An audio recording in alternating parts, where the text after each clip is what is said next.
Good morning, everybody, and welcome to the Morning Wood. This is the Morning Wood, where you get what, Shabisky? Wood, it's so good. Yes, indeed. Missy is not here today. Missy's got family stuff going on.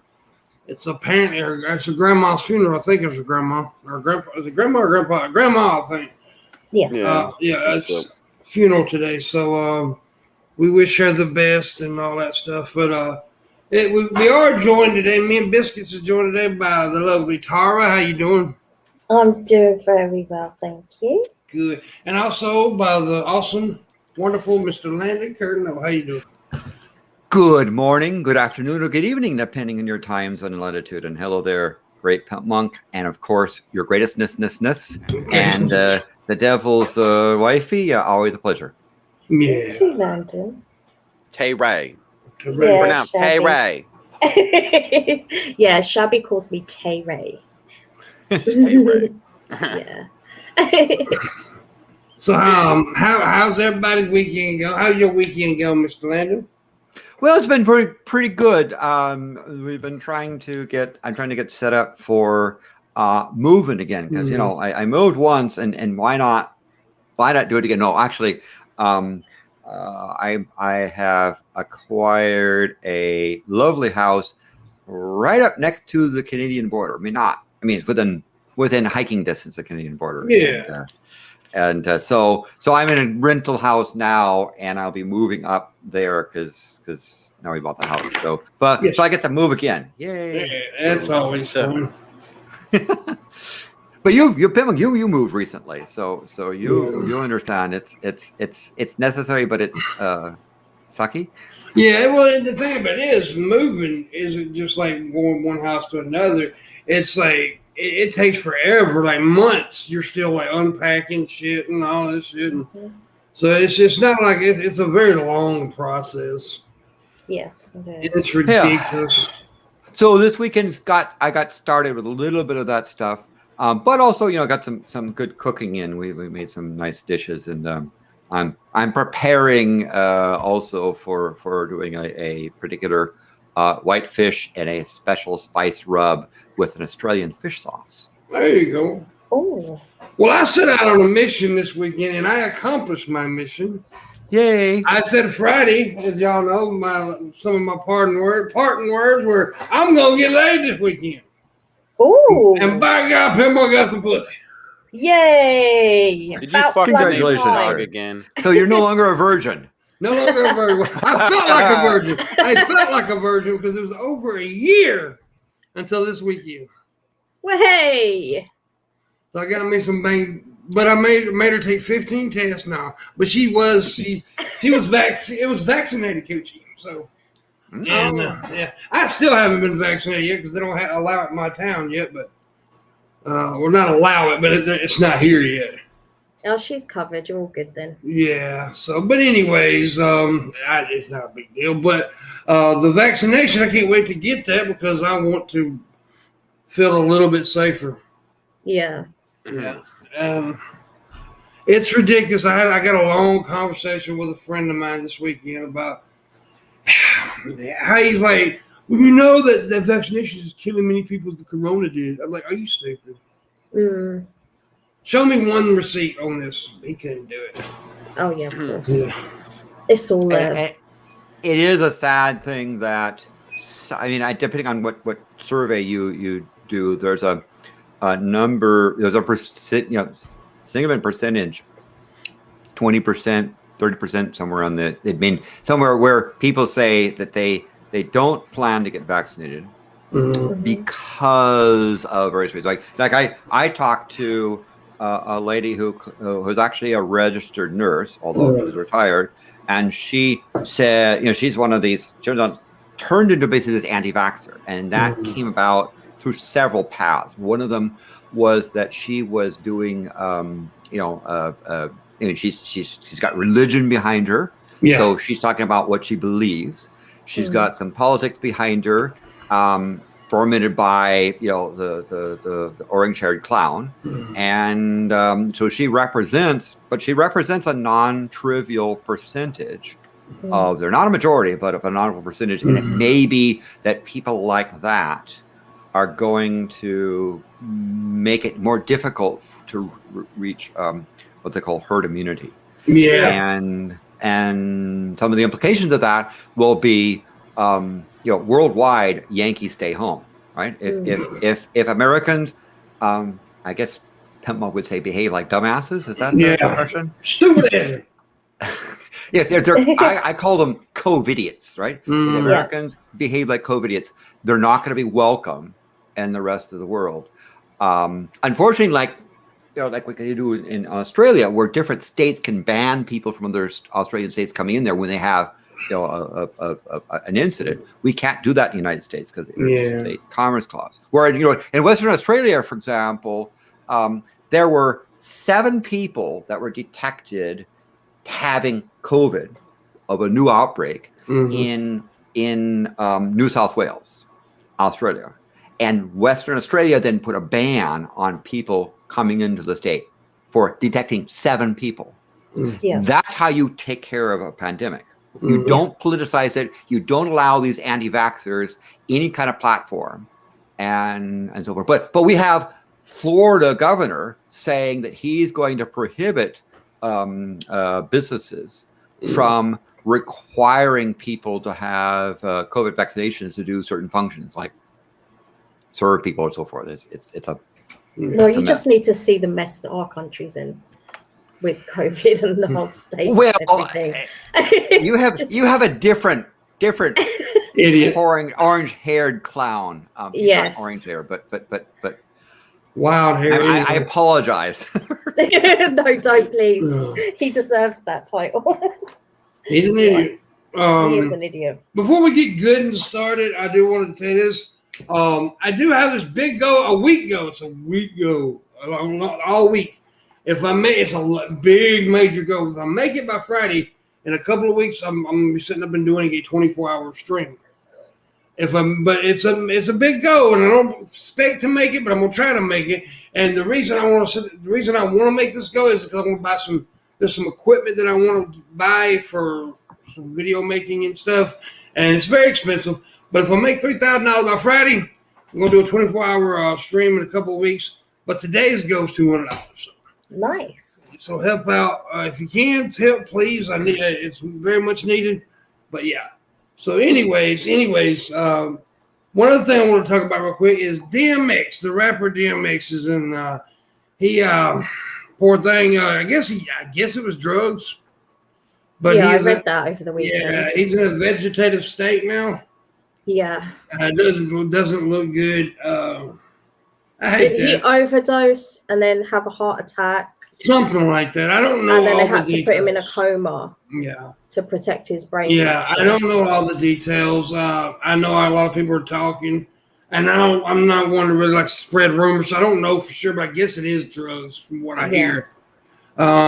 He has suffered from a drug addiction for a long time, but it don't look good. DMX is a great rapper, but it don't look good for him. No. Yeah, and so we're losing a lot of good people lately. Here we are. Yes.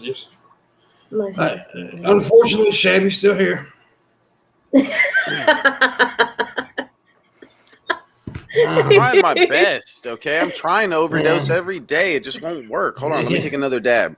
I just got shit. Let me see. People tip that he dabbed. So if you contribute towards, because the nice thing is that Pimpmunk is quite generous in that he supports his staff. So as you're contributing to Patreon, that sort of thing, his co-hosts help and get some as well. Yep, when I can, I throw him a little $1 or $2. Not Shabby. I give Missy some though. That's true. I think it don't show it on my main PayPal, but I got an alert on my phone here from John Vega gave $75. So thank you, John Vega. Oh wow! And so I appreciate that, buddy. And also, Tatted Atheist gave $5. Says Tara harasses me on YouTube. She is Yeah, super mean. Take notes, Sid. You don't have to groom them. There you go. And I'll I love keep grooming. harassing you, Billy. So Billy. Well, how do you know? Because you got your cap on. So how do we know you're not, grooming your hair? There you go. Yeah, it might like be really nice under this, all nicely done and stuff. No, it's not. That means we need 120 for today's go. So 120 we need for today's go. So keep going. And yeah, Biscuits is a groomer for sure on his own self, not other people. Yeah. Yep. Yeah. I keep myself looking purty. Purdy. Well, I look scraggly as hell because I'm trying. As I told y'all, I'm going to try for the first time ever in my life to grow a full beard. How's that coming in? It's actually really thick, but it's hard to see because I am really gray. Oh, so you're going to have to dye all of it next time. No, actually, I think I'm probably going to leave it gray. I'm going to look like Santa Claus. Yeah, go for your natural color. Right? Yeah. Besides, you don't have to then worry about dyeing it, because if you try to dye it, then the hair grows. You have to dye it again, and it's like no. It's actually pretty hairy. It's gray as hell. Yeah, go for the gray. I mean, I got my mom's gray hair, so hey, my pubes ain't so bad.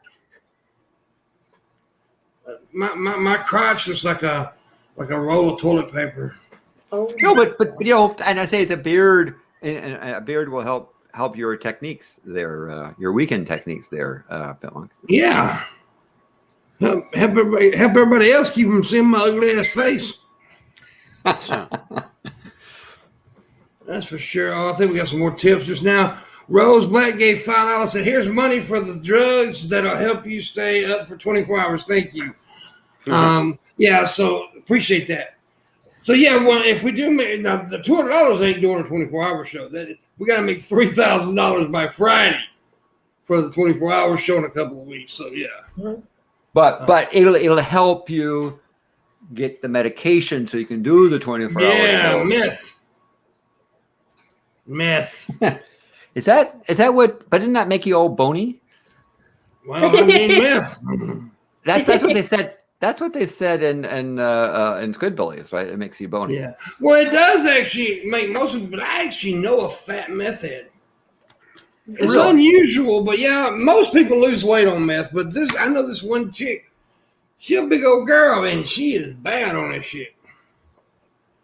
So it's unusual, but I guess it works like that. Now, Shabisky is a meth head. He is? Proud meth head. Proud. Meth heads unite. That's it. Yes. I'm starting the club. I thought you were using a crack pipe up there, for your. Yeah, most people mistake it for that. I mean, we have to keep that's the telling best them kind he's of dabbing pipe. it. What other kind of pipe am I gonna use? Well, I mean, Well, there could be many. see, here's my plan. When I do grow out my full, long, gray beard, I'm gonna start smoking a regular pipe. I'm gonna smoke a corn pipe. So are you planning on having a crop beard, or you go ZZ Top and the whole? I think I'm just gonna go like roar, just big old Santa Claus. Oh, he's going to be wild and free. Yeah, I'm gonna be like a big old marshmallow. I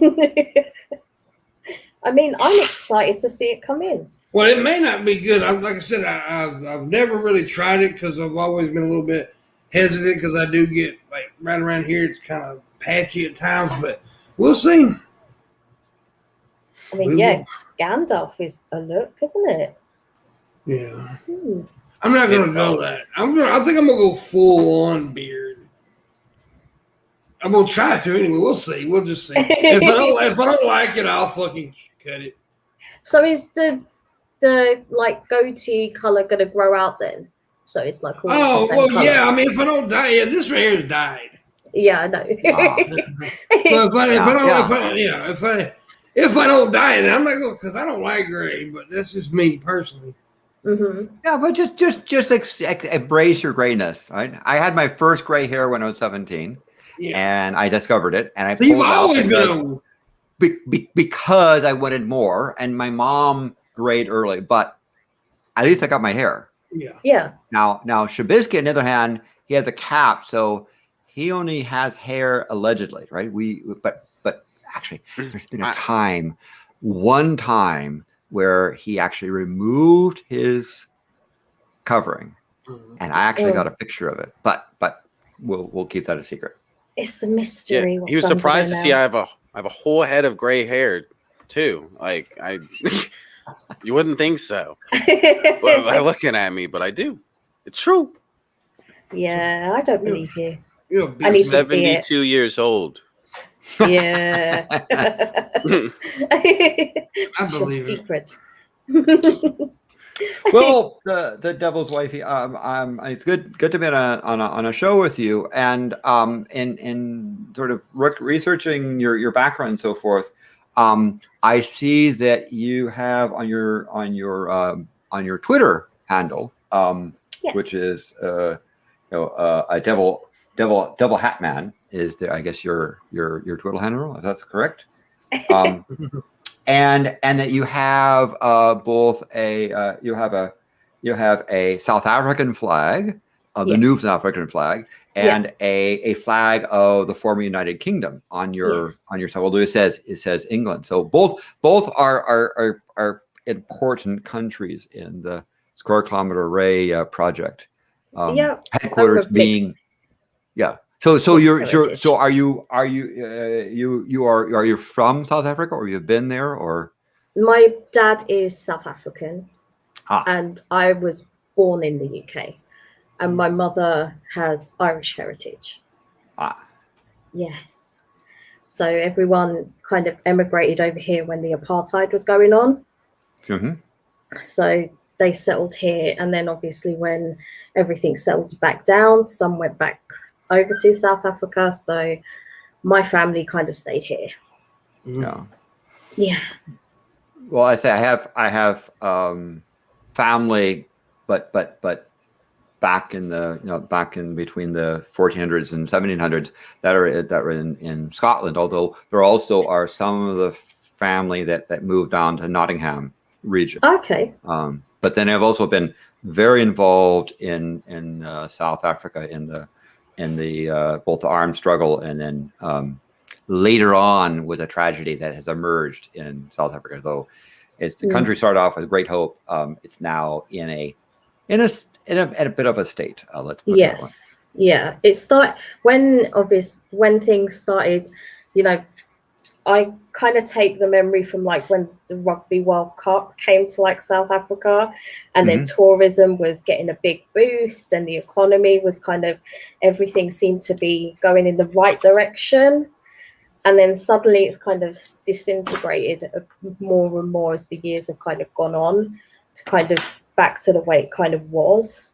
Not so much as bad as the apartheid, but the same kind of social standings. Nothing's really changed there.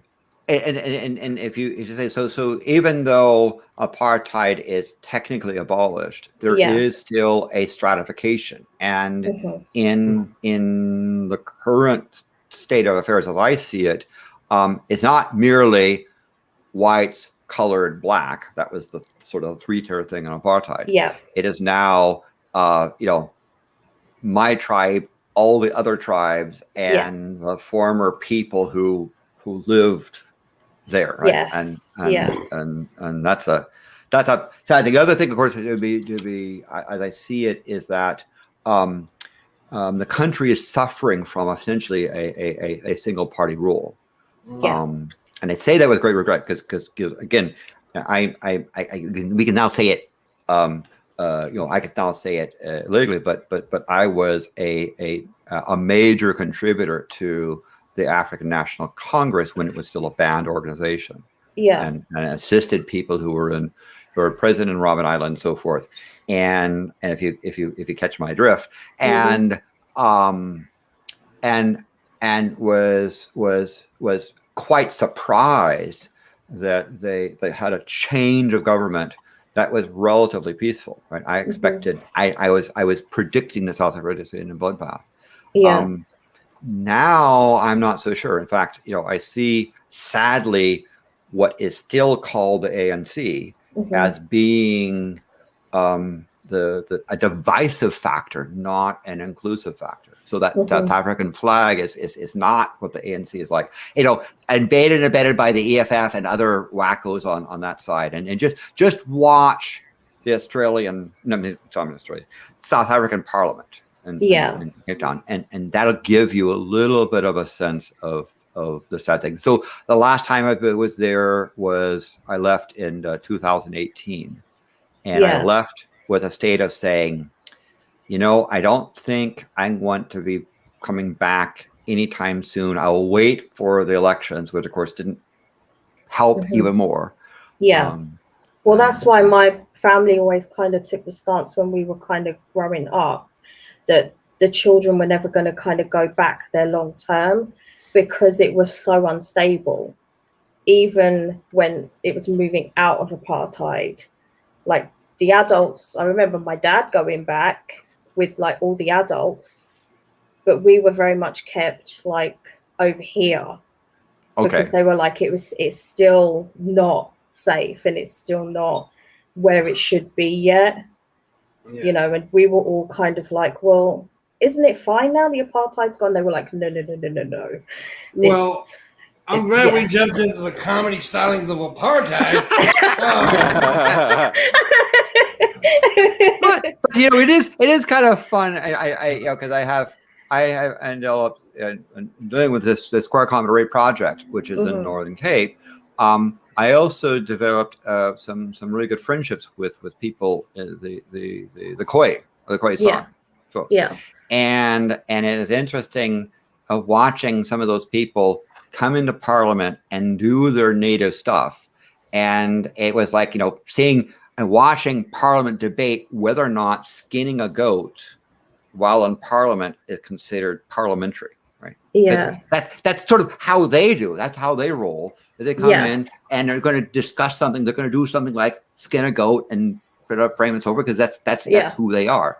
Yeah, because the tribal rules are very different to government rules, and it's like incorporating a whole country's kind of culture in one is very difficult because it's like, well, there's so many tribes who haven't been heard from before, don't necessarily want to be kind of interfered with, but it's kind of part and parcel if they want things to move in the right direction. It's like, it's that balance of how much. And so when you see someone like Julius Malema going and saying things like, if a white owns property, it's by definition stolen.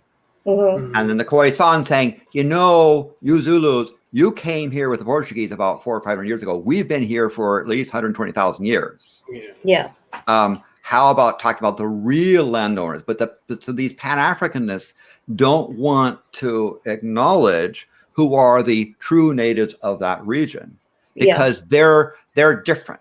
Right? And for those who don't know, if you ever seen the movie The Gods Must Be Crazy, or the Coke bottle and so forth, the gentleman that's the sort of star there that has that interesting expressions, the click things like you have a Star and Marvin in South Park, that kind of a language, that's sort of again for the Khoi San, and they're fairly somewhat light-skinned people, not as dark as the Africans. And the problem with some of this sort of Pan-African thing is that they're not considered by a number of quote Africans to be African enough. Yes. So the Afrikaans who might have been there for 200-300 years are considered thieves, but people who immigrated in there in a century or two are quote legitimate, belongs to them, even though the actual true natives are considered not even people by some of them. Yeah. And that's a serious thing. And again, I understand, I was a personal friend of Nelson Mandela. He knew me well. He owes me $10. And so I'm saying this with great regret, right? As a country that I visited and I love, and I'm very concerned for. Yeah. Oh, by the way, no Sorry speculation. for making this comedy stuff. I'm not very good at comedy things. Chat room, no speculations. Missy's not sick. Missy had a death in her family. So let's don't be speculating bullshit in the chat room about Missy. Missy's has to go to a funeral today, so suck it. Yeah. Also, and we got another follow-up tip from Tad. It said for a beard oil, so you forgot to put look like, but anyways, so you could like if Gandalf and Jabba the Hutt had a kid. Fuck Sid. Tara's twin is stalking me. I'll deal with it, Billy. You're a big boy. Yeah. Anyway, so sorry to lighten the mood on there, but that's a that's okay. Thing. I mean, next thing you want to talk about fucking Jews in the oven or some shit. You goddamn comedy bits are killing me over here, Landon. Oh my God. So that's a good question about humor. You know, at what point will Holocaust jokes become okay, right? Yeah, well, it's like with any kind of topic that makes people go, was that like a bit? It's all okay. It's all okay to make fun of. Irish potato famine jokes are sort of okay, except in certain parts. Yeah, it's all okay to make fun of. That's the deal. There's nothing else. Comedy is the untouched art. Leave it the fuck alone. Yes. Leave it alone. Yeah, there's got to a stage where things are a bit too PC nowadays. Like, just, you know, sometimes the only way to deal with situations like that is through humor. You know, the way to kind of intensify the situation. I'll tell you right now, I make fun of everybody. Fat, skinny, short, tall, black, white.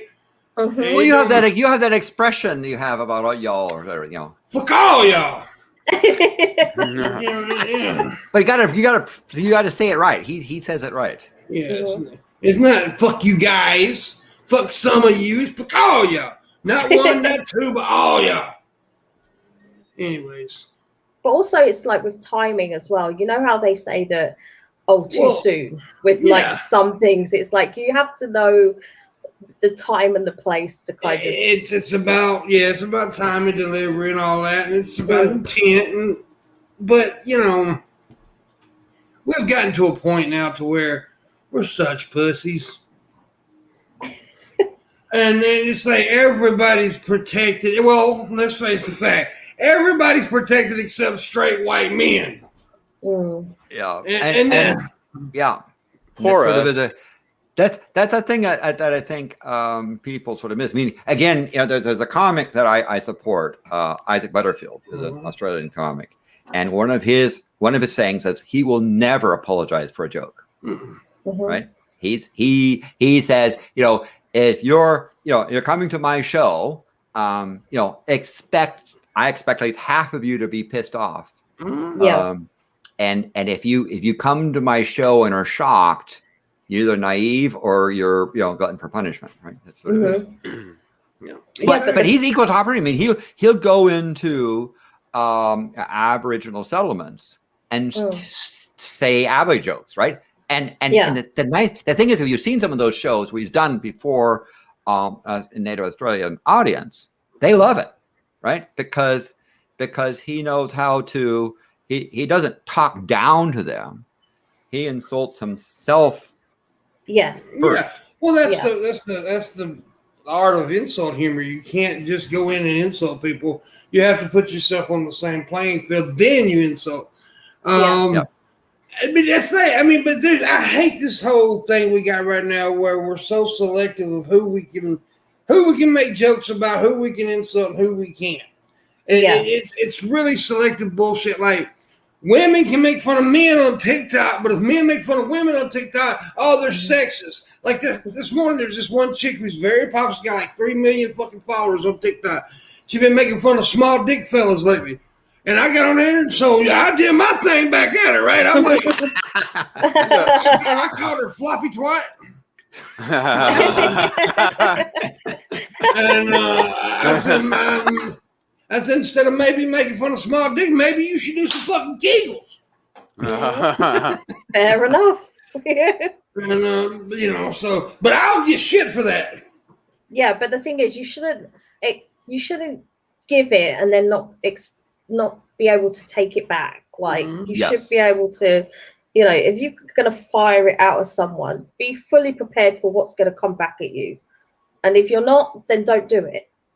And that's part of and I guess you say if you're before a live audience, read your audience, but work with your audience, not just come out there and say things like that. But comedy is so different now to when I was kind of growing up, like in the 80s, where there was kind of no holds barred. You know, you'd watch comedy and everything was out. Like everything was being made a joke of. It didn't. Nothing was sacred. Like now, it seems like you have handcuffs on comedy. And so when I show someone something like a Monty Python sketch, they're kind of cringing, like can you say that? Can you do that sort of thing? Well, you can. You just need to not have a stick up your. Yeah. You know what? Yeah. Exactly. But that's like, here's the thing, like, okay, when you're doing, here's what people don't get, like race, when it comes to racial issues, right? There is a big difference in racial humor and racist humor. Yes. There is a difference. Sure. You can be a racist and the person saying the N-word and all this shit, and then you can be racial and talk about certain groups of people. I fucking find it hilarious when I see black comics make fun of white people, especially when they do the fake white person voice. I love that. Dave Chappelle does a really good job. I fucking love that shit. That's racial humor. He's not being a racist. He's being racial. He's talking about a certain type of person. I've told jokes about black culture and get the biggest laughs from black people about it. And that's the thing that Isaac Butterfield does, the thing of the original stuff, but he's doing it with them, not against them. But there's a difference in racist and racial. That's a very good point. If I got a friend said the N-word and talked about watermelon chicken and said racist stuff, that's different. If I am talking about, black people like sports, well, that is racial. But guess what? Black people like fucking sports.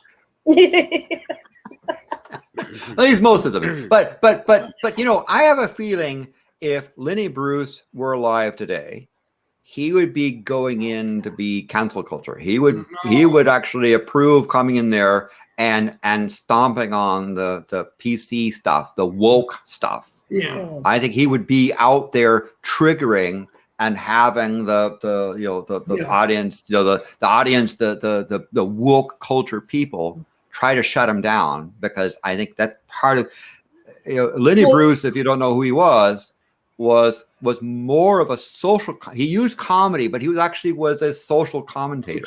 He was one of the first real controversial people.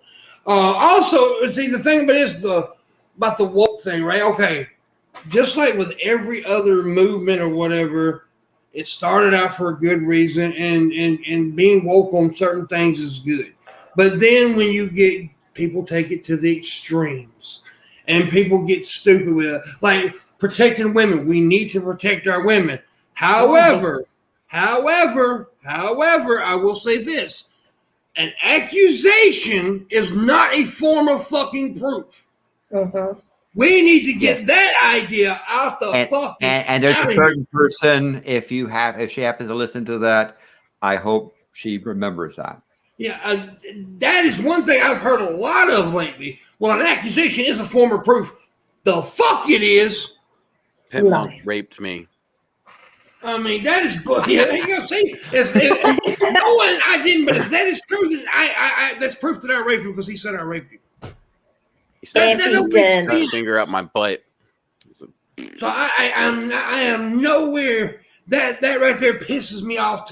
That's one of the worst things when people say, "Look, when a woman says she was raped, then we should handle that very sensitively. We should listen to her, and we should investigate and find out." But just to say the guy's guilty because she said he was, that is not right. Yeah. Because it's like, it goes with the old saying, it's innocence till proven guilty. Yes. Yeah. Right. That doesn't seem to apply anymore. It seems doesn't. like people are so content in blaming Gil and, you know, being judge, jury, and executioner before anything's been heard. It's But like, there's certain groups of people that it's okay to say, well, bad. Like when I was talking about that girl about small penis, I actually made a big point this morning because she was like, basically, she was putting more value on men with bigger penises than, you can't do that, but see, you're hypocritical. But if a guy said that about a woman, well, a woman's got more value because she's got bigger boobs, then that would be sexist as hell. yeah.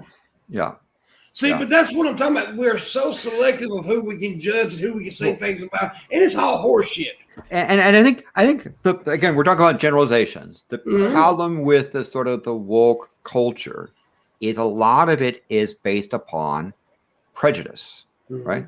A prejudice against certain races, sexes, gender orientation, so forth. It is, and what this woke culture does, and like too much of it does, is to say, well, one group says, well, I'm in an oppressed minority, and therefore I have the right to attack other people because I've been a victim, right? Another form of it is people who appear to be in a minority or identify saying, well, the code word is privilege. I'm a privileged person, and therefore I'm going to excuse myself because I will denigrate my own identity. Right? Say, well, I'm a white male, blah, blah, blah, bad things, blah, blah, blah, apologize, blah, blah, blah, blah. And so pretend like you care by essentially self abuse. And then but the problem is they leave it at that. They say, okay, I apologize for being a white male, blah, blah, blah, I'm a blah, blah, blah, blah. And then they leave it at that thinking they've done something good because they've expressed woke culture. They've expressed apology for being privileged. The problem with those folks is that if you ask them, so what are you actually doing in particular? What have you actually done? What have you actually done? Not just said to pretend like you care, but actually have done, right? I can sit there and say, I actually participated in the armed struggle to end apartheid in South Africa. Yeah. I took a startup fortune and invested it in the struggle for people to bring themselves out of oppression. Yeah. Now you go and tell me, don't pretend like you say, oh, I'm going to pretend to be woke. I'm going to pretend to do this sort of thing. Actually tell me what you have done to improve the situation, not simply keyboard activists deprecate, right? Yeah. Keyboard activists are the worst. Yes. The Twitter activists are the fucking worst. YouTube, if you ain't out there actually doing something, then you're not doing nothing. And that's the fact. Some people, well, you can be an activist online. Yeah, but are you really? Are you just trying to get, like, they ain't nothing worse than these little woke ass white bitches. I'm gonna be honest with you. These little woke ass white bitches annoy me worse than anything. Let me tell you something. Black people don't need you to be their voice. They have their voice. They need you to be an ally, yes, but not their voice. And there's a funny thing. You raise a very good point, right? Yeah. They, because it's a form of bigotry. It's a form of prejudice when someone who considers themselves to be in the privileged state has to feel they have to be an ally because those other people are incapable of handling the situation. Exactly. And you ask them, well, tell me if you're concerned about homeless, so forth. Tell me what you're actually doing, not simply expressing concern. And I don't mean saying I'm going to boycott this company or I'm going to say something nasty about some politician online. Tell me what you've actually done. Exactly. Like, have you helped homeless people out of poverty? Have you helped try to get people to vote? Have you helped? Have you helped try to get people an education? Have you actually done it? Don't tell me about how you feel like you're woke. Tell me what you've actually accomplished. Yeah. Sometimes I feed the poor, give them money, but I make sure to always turn on my camera before I do that. Yeah. Okay. But Shabisky, when you say Stop. feeding the poor, you need to give people food, not feeding the poor to something Yeah. or someone. Yeah, I'll right? feed them to somebody. Whatever. Okay, I'm just trying But to. he does make I a just good want more point. subscribers. It does actually make a good point about these people who are on the internet. Oh, they're feeding the homeless, but they have to turn on their fucking cameras and put it on. I mean, he does make a good point. I mean, you're doing it for clout. Yes. And I find that very shitty. When I see people do that, I don't like the video. I just move on. Because you're not doing. If I ever see a dying kitten on the side of the road, I always make sure grab my phone and turn the camera on first. Okay, this is gonna be some good views. It's gonna be some good views. About white people trying to speak. Look, man, we know that black people go through a lot of shit. So what we need to do is be there for them, but not try to speak for them, because that actually, like Landon said, that's bigotry in itself when you're acting like they can't fight for themselves. Yeah. And they can't do it for themselves because they can. Well, they're strong motherfucking people. And, being a white person and being prejudiced against white people or downgrading white people does not absolve you from whatever guilt you have, and it does not excuse you as any you don't get a get out of helping society free card, right? You ain't getting no. They're not giving you no tokens for it. Because, and also black people ain't stupid. They know the ones that are real and not real. If they ever see you, like this one white girl the other day, I seen a video where she said she got her talking about white people smell like quarters and something. And I'm like, bitch, wash your pussy then. And I said, if you think white people stink like that, then that's you, not us. Yeah. She's getting whiffs of her own pussy while she's walking around. I just say, if you look at Isaac Butterfield talks about his comedy shows, where he gets the most flack are from white Australians and mostly white audience objecting to the jokes he tells in Aboriginal communities. Yeah. Not the Aboriginals who actually love it, because again, he knows how to engage with the audience rather than talk down to the audience. Yeah. And that's like, okay, when I like certain people online want to say Pimpmunk's a misogynist because I make jokes about sex with like Tara or whatever, but they never say that when I make jokes about fucking John Morgan in the butt. Yeah. And the thing is, I have a voice. Yeah. I can say to him, look, that's way too far. I don't appreciate that joke. I'm shove my penis in her mouth where she'll shut the fuck up. Exactly. Do I get offended by that? No, I don't, because I know he's having a giggle with me. And quite frankly, it sounds like a good time. So, hey.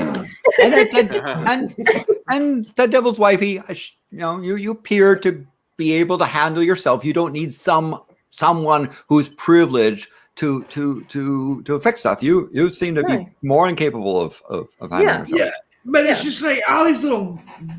You're not woke. You're just stupid. And if that's woke, you need to go back to sleep. Yep.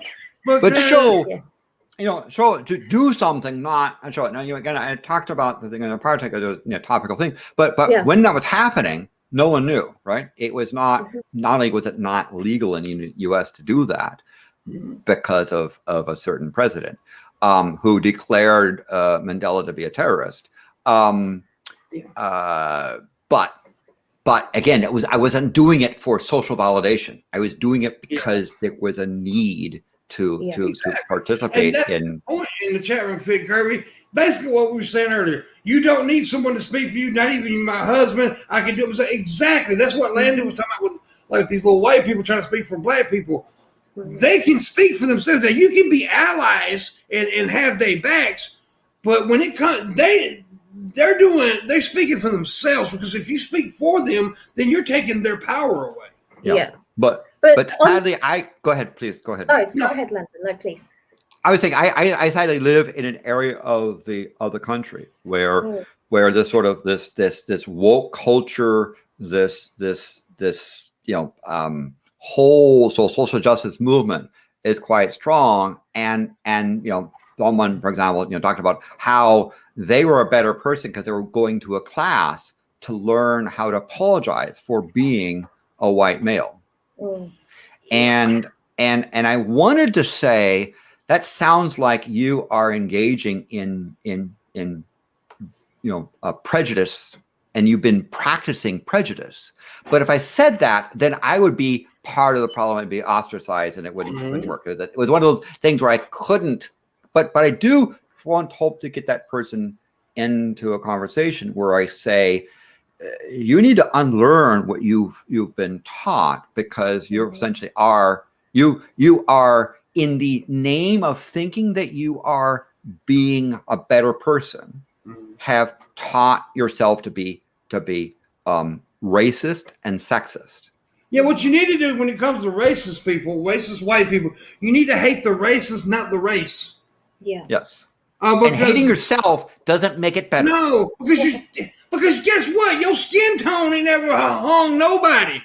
Your skin tone ain't, the dumbass white people did it, but the skin tone ain't got nothing to do with it. It's their fucking hate-filled brains. And that's what we need to hate. We need to hate the racists, not their race, because it's fucking ridiculous. You put yourself on the same level of the people you saying you're against when you start putting down a whole race. It's weird. It's just weird. Yeah. Now, I get why we're all angry and up in arms right now. I get it. But look here, they have a reason to be up in arms. Black people have a reason to be pissed off. Yo, no white privileged ass don't. So you don't have a right to be mad because black people are mistreated. You have a right to be mad for them. No, you have a right to support them for being angry. But you can't hate yourself because you're in that you consider to be privileged does not make the situation better. It actually makes it worse. And like I said, my problem ain't with the black people speaking up. It's the dumbass white people.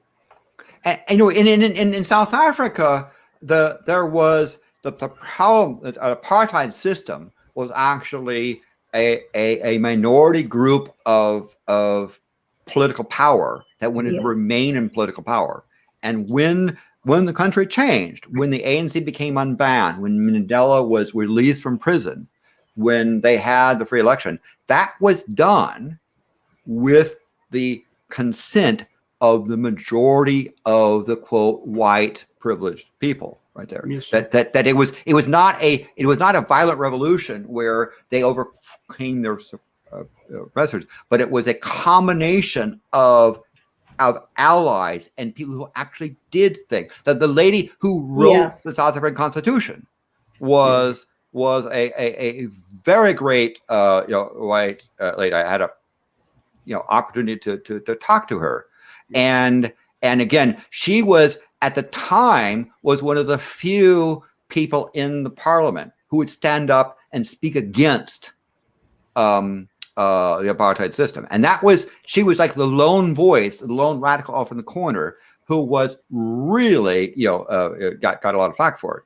but she did something real. She wasn't pretending to be privileged, and so you can't sit there and say, like in South Africa, well, you're white, you must be the bad person. Julius Malema is one of the most bigoted, prejudiced, racist people in South Africa, and he considered himself quite the Pan-African set, and his prejudice against the wrong sort of black people in South Africa and the colored people, his prejudice against people from Indian subcontinent, the Khoisan, as well as whites, shows he's not this liberator. He's actually a bigoted, racist, individual who is and so but he would say, well, I'm a white person, therefore I'm evil. But that's part of his prejudice, part of his racist, part of his. There's a lot to heal in South Africa. I got two tips. I got two tips for you right quick. Yeah. Thank you. Mythic Templars gave $10 and here's some funny money. Thank you. John Morgan gave 50. Yeah. Oh God, here's a long statement from John Morgan. Here we go. What's some John Morgan statement? It's actually a good question. So, do you think a lot of people only think that certain types of prejudice, like racism, sexism, or homophobia, are wrong simply because they were told that it was wrong at a young age, essentially knowing what to think, not how to out of thing. Yeah, he's raised a good point. Because ask someone who says, well, that's prejudice, that's racist, that's sexist, and ask them saying, well, why? Yeah. Well, see if they can answer the, well, why is it? Yeah. I mean, yeah, exactly. And just because you have like an opinion, like, okay, saying, let me try to word this the right way. Like you're saying, okay, like earlier when I was saying racial humor and racist humor, just because you say something about a black person doesn't make you a racist unless you say something about them being a black person. Like, I got a friend who got accused of being a racist because he called a black dude a piece of shit. He didn't say you black piece of shit. He just said you piece of shit. Mm-hmm. And now he's a racist because the guy happened to be black. He insulted. I'm like, but he didn't say anything about his race. He just called him dude a piece of shit. Yeah. And that gets me lately. Like you shut the fuck up anymore. Basically, people want you to do, they want you to shut the fuck up and let everybody else speak. Well, fuck you. I'm gonna talk. Yeah. So do you know what though? Please go ahead. I keep please. But I've had that happen to me, Pim, so many times in the past month. It's unreal. Like I've actually spoken to people and gave my opinion on a certain situation, and it has got heated. Shab knows one of them where it's got heated, and then they've messaged my other half to say, "Can you control your woman?" Like, well, you do know that the word "heated" has a T in it, right? Heated, yes. Heated. Heated. By the way, I do want to say this. Tomorrow on the show, we've got a black woman who is Ben Pie from the Drunken Peasants. He's going to be on, and also a white man, Miss Parker is going to be on. But it's Ms. Baca. Miss Parker. But yeah, Ben from the Drunken Peasants and Tap will be on tomorrow as well. So, Ben Pie, which people can suck my dick on that too. Anyways, but and prejudice comes in many forms, and one can be prejudiced against people that appear to be white. For example, in the former United Kingdom, if you are Scottish, it is considered by many to consider you to be a simpleton, somebody who is incapable of handling themselves, incapable of self-governing. This is what I think that part of the thing is that of both the Tory and the Unionists are continuing. And for example, my SNP, family members and Edinburgh region, when, one of the things they did that early on when I was there, I think it was like a 2012, 2013, around that time. Unbeknownst to me, they got in my wallet and they took all of the English pound notes and replaced them with Scottish pound notes. Mm-hmm. Now they're legal currency. Yes. And then they told me on when leaving, say, by the way, you'll see in your wallet they're real pound notes, but they're Scottish pound notes. We want to send you off and because we know you're going back to London. And so I found trying to spend Scottish money in places like London that people got quite upset. I had a bar owner wanting to throw me out of his pub until he was like, "Oh, you're a Yank and you were blah blah blah." Right? He thought I was trying to cause trouble, and it's considered okay to have humor on television where the Scots, the country bumpkin, the person who is barely able to stop drooling. Yeah. And yet they want to know why people from Scotland want to be independent of the English and why the former United Kingdom needs to go the way of the British Empire.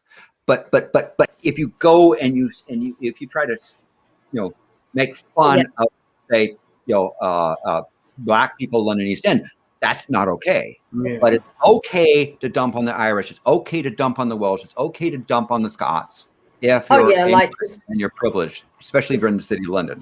Yeah, in London, the Scottish are considered, because I'm originally from London, so the Scottish were considered incoherent. You couldn't understand them. Well, they are stupid. The Irish are considered potato eaters and Guinness drinkers. And the Welsh have you ever heard of Scottish person talk? Yes, I mean, do. they do sound like they got a mouthful of shit now. Come on. But they have a lot of their own they have their own kind of speech patterns and They need to lose language, that shit. you know, in Scotland. We don't motherfucker, man. And you know, but it is a thing where again, you know, one of the things that's kind of stated is that when we talk about, you know, about Scottish independence in England, they'll say, well, you know, Scots should be grateful because we take care of them, right? They're the social welfare, and they should appreciate the fact that English pay us up. And actually, it turns out the fact, if you talk about, you know, per capita national wealth, Scotland has more national wealth per capita than England. And in fact, what the thing is that the English say is you're too poor to go on your own, but you're too wealthy to let us go. Thing is, though, because that doesn't make sense to me, because obviously I live here, with knowing that Edinburgh is one of the most popular tourist destinations in Scotland. Then you've got the very well-to-do universities like St Andrews, where nearly half the Eton lot go, which is all private education funded. The whole poshy stuff, that's privilege. Yeah, exactly, and that's all based in Scotland. But they eat haggis, and that shit's nasty. It's an acquired taste. But it is. Well, but by the way, there's such a thing as vegetarian haggis. I've been served that. Have you ever seen haggis, Shabisky? Is it like sheep something or It's something sheep's like stomach that's it's being sheep. eaten. That's the lining. But have you ever eaten sausage? Mm-hmm. Yeah, but it don't look like haggis though. Oh God! See, if we told him about blood pudding, like black pudding, No. Oh, I had blood pudding put on a table one time in front of me, and somebody said, "Try this," and I said, "Okay, if you let me beat the fuck out of you, I'll try." Because that's the only way I'm gonna eat it is if you let me whoop your ass. We've got. I mean, even the English, we have some pretty Y'all on got the edge nasty dishes. food. We've got some pretty on the edge dishes. Okay, by the way, I got another tip right quick from another one from Morgan. $10 says, "Was Jesus white?" No, he wasn't. Is Jesus being depicted as white, encouraging racism? Is it important for us to spread the truth about Jesus slightly less pale skin, slightly less pale? My ass. Jesus look. Let's face the fact. Jesus looked like Osama bin Laden. If Jesus was real, he looked like Osama bin Laden. I mean, for the people from that area, do not look like the typical Italian Renaissance Christ figure painting stuff. Jesus that we all know, and it was the son of the Pope back then. They actually did a painting. What was their name? It was not the Tudors or not, but what was them? The famous Pope family. God damn it! Oh, the Borgias. Yes, it was one of them. That picture that we all know of Jesus, that was one of them. Yeah. But you know, people that era were you know, had that Middle Eastern look because that's who they were. But back to the thing about. Go ahead. I'm sorry. You know, in terms of, you know, of food and so forth. Again, you know, one person's delicacy is another person's wretch stuff. I mean, there are people in Asia who can't understand why someone would want to eat rotten milk or cheese, right?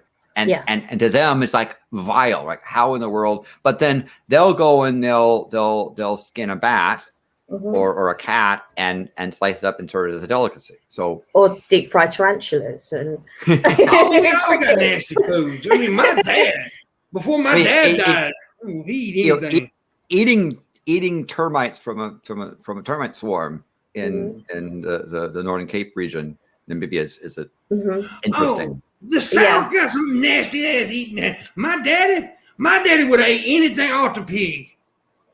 He ate the eyes, the ears, the feet. My dad was the same, but with fish, because in South Africa they eat a lot of fish, especially when you're in the Cape, where my dad is. Great fish, by the way. Yes, very good fish. Like you know what he used to eat the eyes whole, and I could just hear it pop Yeah. and crunch. My dad and would I'm eat like, fish eyes too. "Ooh, God." You ever heard of sea bass, Shabisky? Yeah, I guess. Sea bass. You know, it's actually not a bass. No. It's actually got another name. You know the reason they changed the name? Because the original name was like basically sounded like vomit. It's a marketing term. And the actual sea bass is one of the ugliest fucking fish you ever see in your fucking life, too.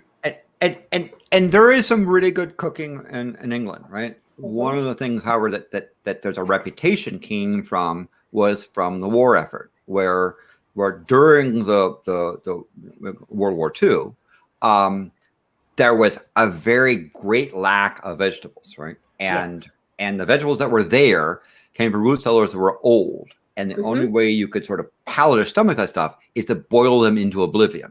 Yes. And some people from that era became used to that's what they consider to be proper vegetables. Other people said, I still will boil my vegetables into oblivion. I'm talking about taking perfectly good vegetables and turning them into tasteless mush. And they do it out of a sense of patriotic duty. Like my parents did it to help the war effort, and so I do that out of remembrance of my parents. You know what fat ass Southerners do? Yeah. Fat ass Southerners will take a perfectly healthy vegetable and throw a goddamn ham hock in that motherfucker. That's what we do.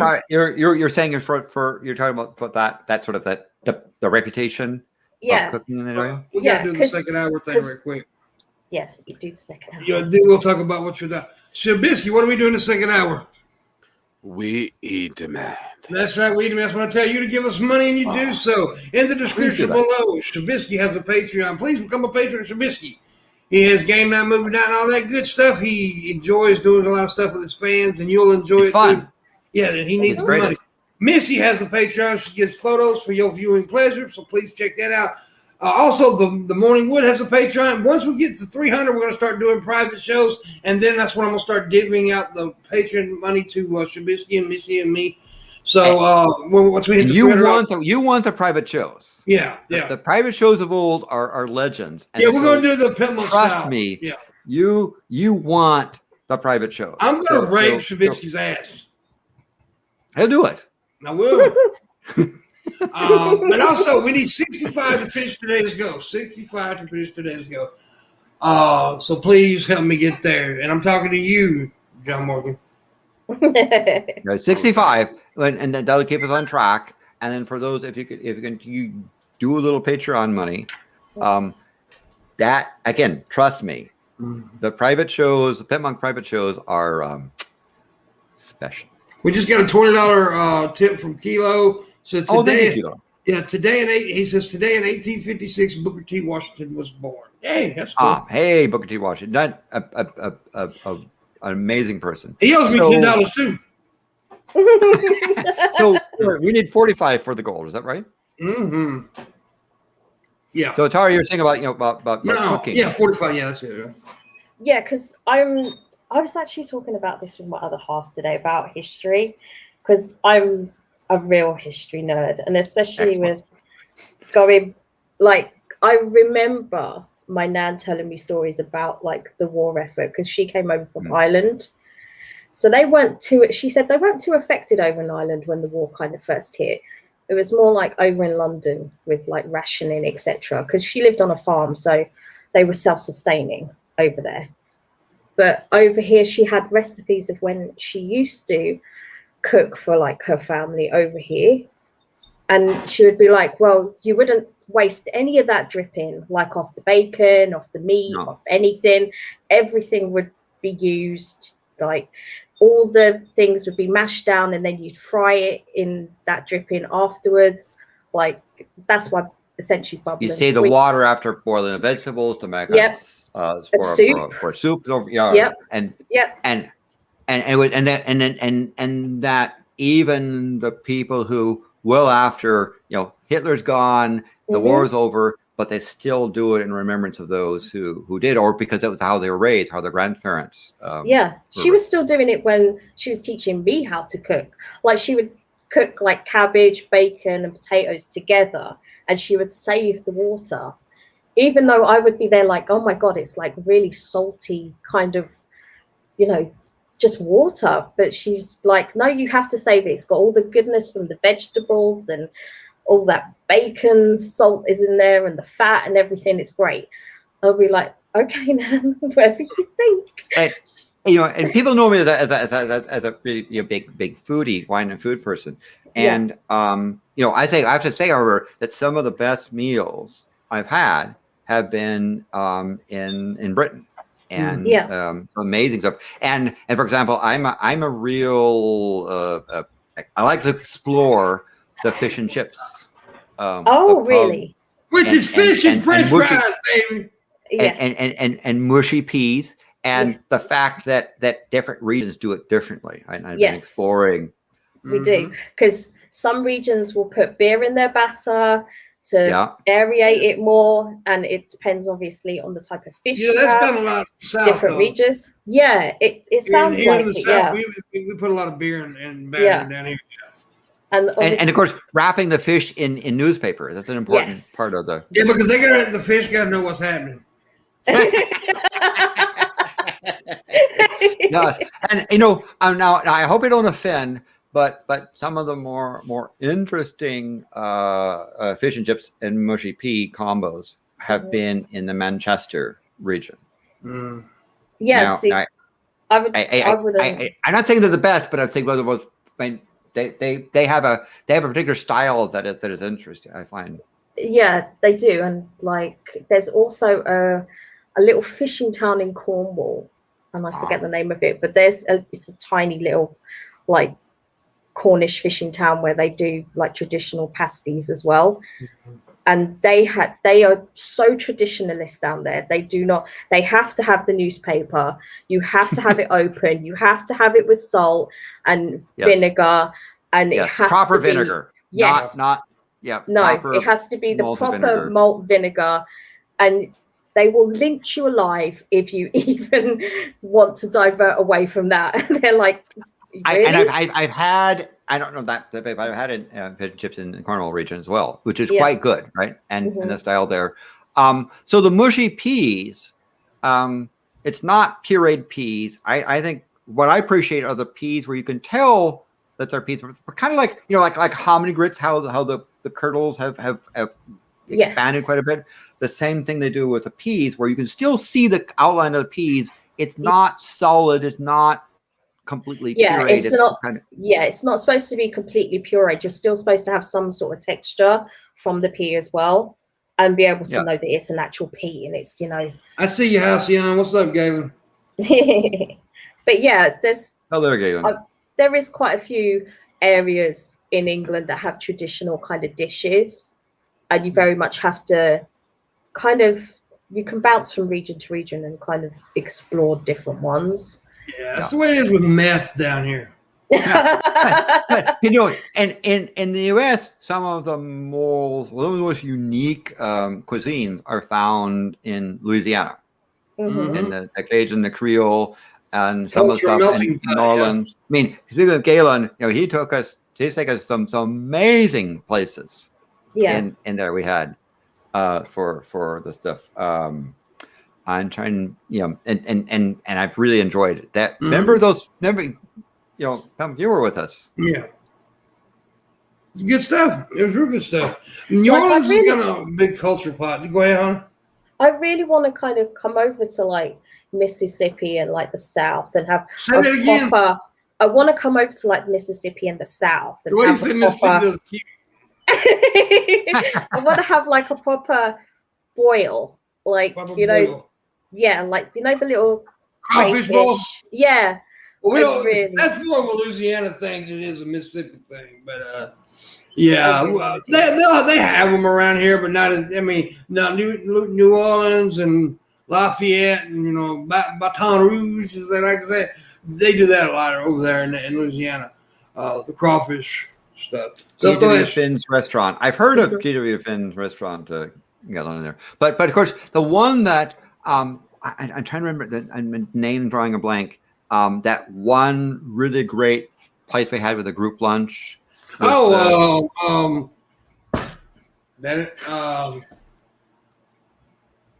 See, now I forgot. But it's amazing. Galen, remind us again. Of course, the Antoine's, I believe it was New Orleans was one of the places that really fancy, old style. I mean, truly old style, as in Century Plus old. Dookie Chase. Dookie Chase, yeah, that's it. There we go. That's an institution in itself. So there are some really amazing cuisines down in that region. And the nice thing about that is that if you try classic Southern cooking, and then you go to places like South Africa, you'll find here it is. Like because I spent a reasonable amount of time in Soweto. As guests of people living there. I mean, not just touring through, but living there. And you see the origins of a lot of Southern cooking from how they're done there. Yeah, because there's one thing over here that is like a South African dish that's kind of our family used to always have, which was like the curries that my grandmother used to make were hot as hell. Yeah. Like spicy, fiery lamb curry, and the potato curry that she used to make was insane. Sometimes somebody talks about curry, I think about what Landon did to me one time. Now let me tell you what this man did to me. I was in California visiting Landon, all kinds of shit, and he gonna take me out to eat the last, an hour before I got on a bus, a Greyhound bus. Now, mind you, he takes me to an Indian restaurant. Oh. So I order all this goddamn Indian food and eat the hell out of it. And we talked Landon and everything. He dropped me off the bus station. I got on the bus and I was about 35 miles down the road. All of a sudden, I had shit. Oh my God. And not a normal shit. This was a bad shit. And so I go to the bathroom on the bus. And it's the stinkiest goddamn shit in the history of all poops ever made. And the whole bus was cussing me the fuck out. Because I done stunk that whole motherfucker up, boy. It smelled like dying children. It was horrible. Well, maybe you were eating some dying children. You had the meat dishes, so you never know. It was pretty bad, boy. It was, and I was bowled over like, oh God, and it was rough. It was very rough. How hot was it though? Which one was What it? about hot? It was just, the thing is, I've only ate Indian food like one time before in my entire life before that. I wasn't used to the cuisine. Yeah. And Indian food, you got to be very careful. Yeah, and that's the thing over here, it's kind of one of our national dishes now. In fact, some of the best Indian cuisine in the world is found in and around London. Yes. Curry houses in London are phenomenal. Yes, they are. They're just over the top. And if you think you've had good Indian cuisine, people from the Indian subcontinent travel to London for the food. Because there's so many different subcontinents in India. So there's different dishes that you get. So what you have in one restaurant on one road, and then you move to another restaurant on the same road, completely different menu. Because they might have different Nagaland regions. food here, and they'll have a Kashmiri food here, a Bengali food here. So it's not just Indian food; it is many different types. And so my algorithm was that I would go to some of the smaller hotels, go and strike up conversation with the bellhop, the staff out front, there.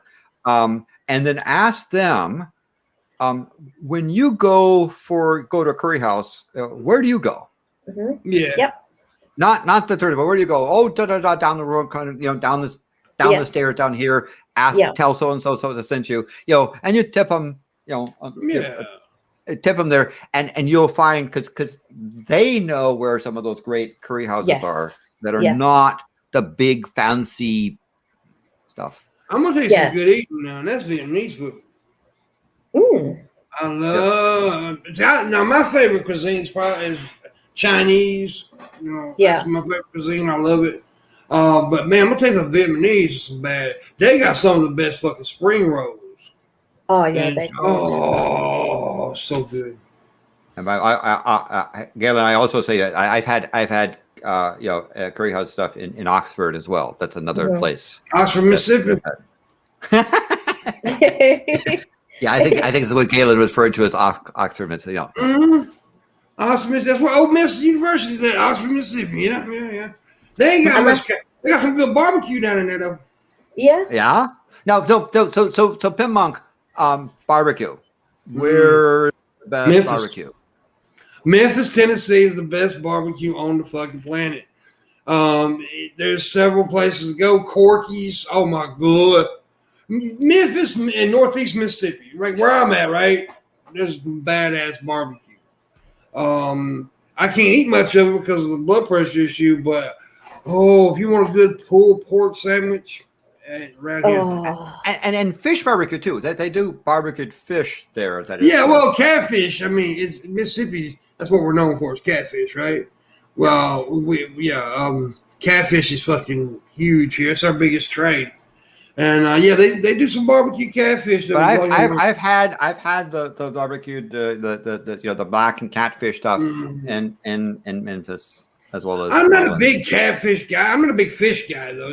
I'm just not. But also fish stews. Yeah. And other sort of barbecued fish that was there in Memphis. Memphis has got some. Memphis is a good little place to eat good food too. They got a lot of good barbecue and. It's a little city, but it's a good. Go to Bill Street, get you some good food on their Bill Street now. If you like blues music and good barbecue, Bill Street's the place to go to. That sounds nice. Yeah, because it ain't nothing but blues bars on Bill Street. Mainly, well, it used to be. Now I'm hearing different things. I ain't been to Bill Street in years, but they say it's got some new places down there. Yeah. But It can't get any better though. Good music and good food. Mm-hmm. There you go. So double not 6 space raised a good point on there of smoked trout up in this neck of the woods. I'm in the Pacific Northwest. Mm-hmm. We have called Copper River salmon that's on cedar plank. Yes, sir. Right. So you take a cedar plank that you bake the Copper River salmon on, and that's the big specialty of here. Yeah. Do you smoke and it when it's on the plank?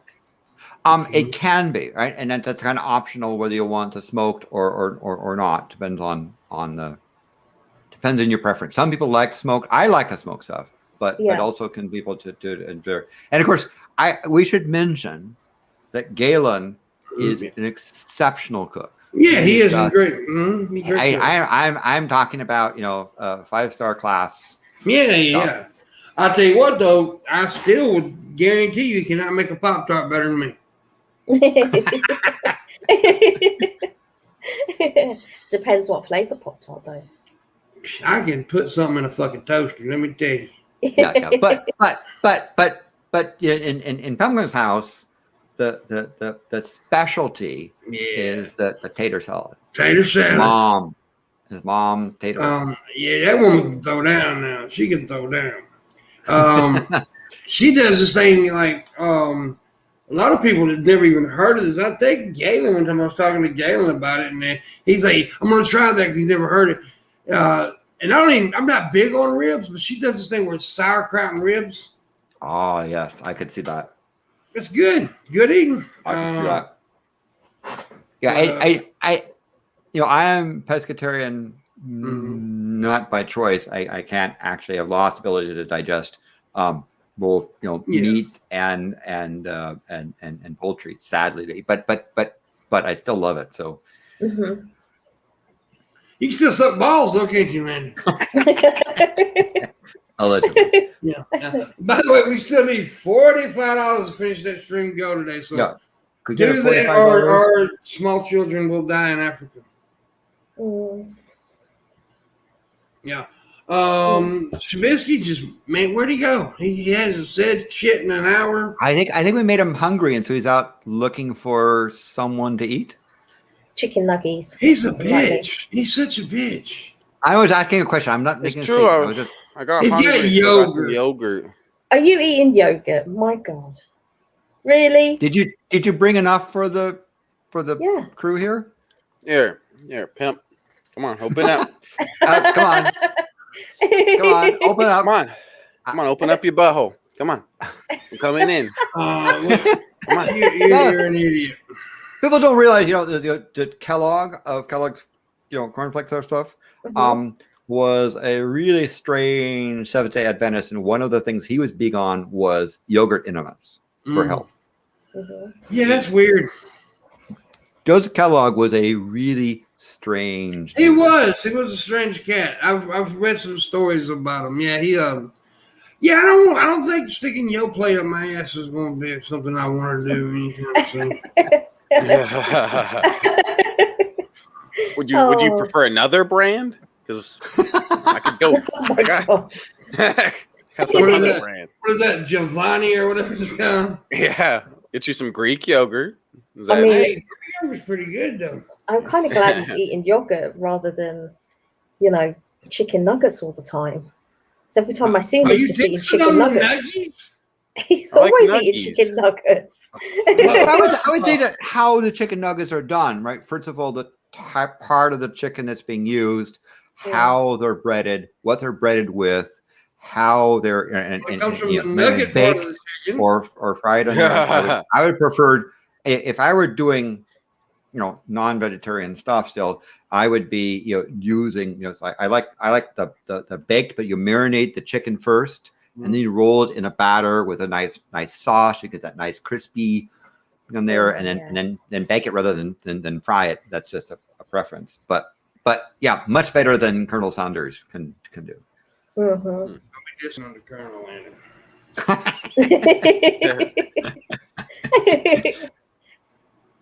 Chaps, what is that background? Oh, it's Shabisky and Shabichu. Oh, that's terrifying. Oh dear. Oh, bless your little soul. Look how happy you are with that. You embarrass me, Shabisky. What? I'm not sure what you're doing with that, though. I'm a bit I'm worried. about to rape it. That thing looks creepy as fuck, by the way. It doesn't. What? It looks cute. No, it looks creepy. You wouldn't fuck it? Why does it have human lips? Because it's me and Pikachu put together. It's terrifying, Shabby. Kiss him. He's cute. Stop. No, I'm worried I might get rabies. Yes. So I agree. Rabies is a good probably Shabisky is a fucking rabies. Yeah. Shabichu even has a Shabini. it should be me. Dude, you don't have to put your name into everything. What do you mean? Shabini. So What? so Galen talking about Greek yogurt with honey as a dip for fried fish. Another thing I do is Greek yogurt with tarragon is a thing for a dip. Greek yogurt with cocaine is pretty good.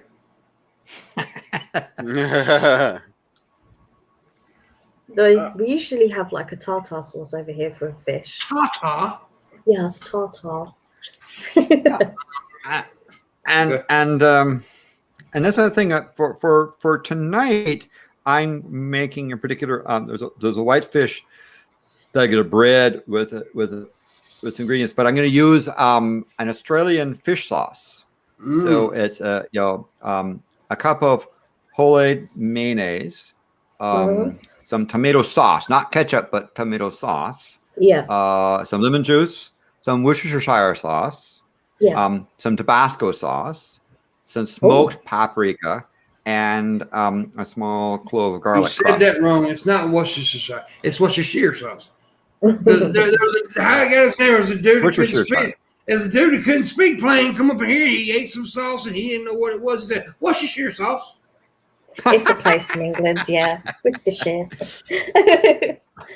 But yeah, so I'm gonna make a particular. There's a particular spice rub that I'm gonna take the whitefish. I'd actually would prefer to find some barramundi, but that's a Australian thing. Yes. So instead, we don't have it around here. I mean, in the Pacific Northwest, we have lots of fish, so we have to sort of do the local fish because you want your fish to be fresh, right? That's you do. Yeah, you don't want unfresh fish. otherwise the fish shouts, and you don't want shouty fish. So the rub, they're going to take this white fish to that's caught here out here in the Puget Sound, just right out. See the fish right out there on the door. Is I have a rub containing some brown sugar, salt, smoked paprika, ground chili pepper, black pepper, mustard powder, cumin, coriander, garlic, thyme, smoked chipotle pepper, allspice, rosemary, and just a touch of cayenne. Ain't that a bit too much? That I'm gonna roll the white fish in, the sliced, and then bake it, and then use that That's an Australian awful lot fish of sauce. spices, though. Yeah, but it's a blend. Right? Yeah, but it sounds like a lot, though. I assume that the brown sugar will caramelize make the spices go into the fish more. Yes. And you roll it. You roll the fish in it and let it kind of marinate in that rub. Yeah. For a while, so you're not just dunking there and sticking in the oven. Yeah. Right? Yeah. You're rolling in there, and the thing about the sauce there is that you then can sort of pack it in, and it acts like a crust when you bake it. The fish doesn't dry out. Yes. But it's got this spice that'll bake into it, and of course, it needs to be. You're not talking about huge, thick slabs of thing. Your thinner stuff, so that it'll infuse in. Yeah. That sounds delicious. Sounds pretty good. And Galen, it sounds like a lot, but the blend, it's a blend thing, and so some words of it'll be coated, right? It'll be a fairly thick coat on the fish and roll them on sides, and I'll because the fish was came from the fish market. It's in the refrigerator now to maintain temperature, but this afternoon I'm going to take it out and then roll it and have it be sitting there, curing into the fish, and then I'll bake it. I'll do a partially bake where I'll have foil in it to cover it initially, and then I'll pull the cover off, turn the fish over, and then do the baking out there. Make that particular Australian fish sauce, dipping sauce.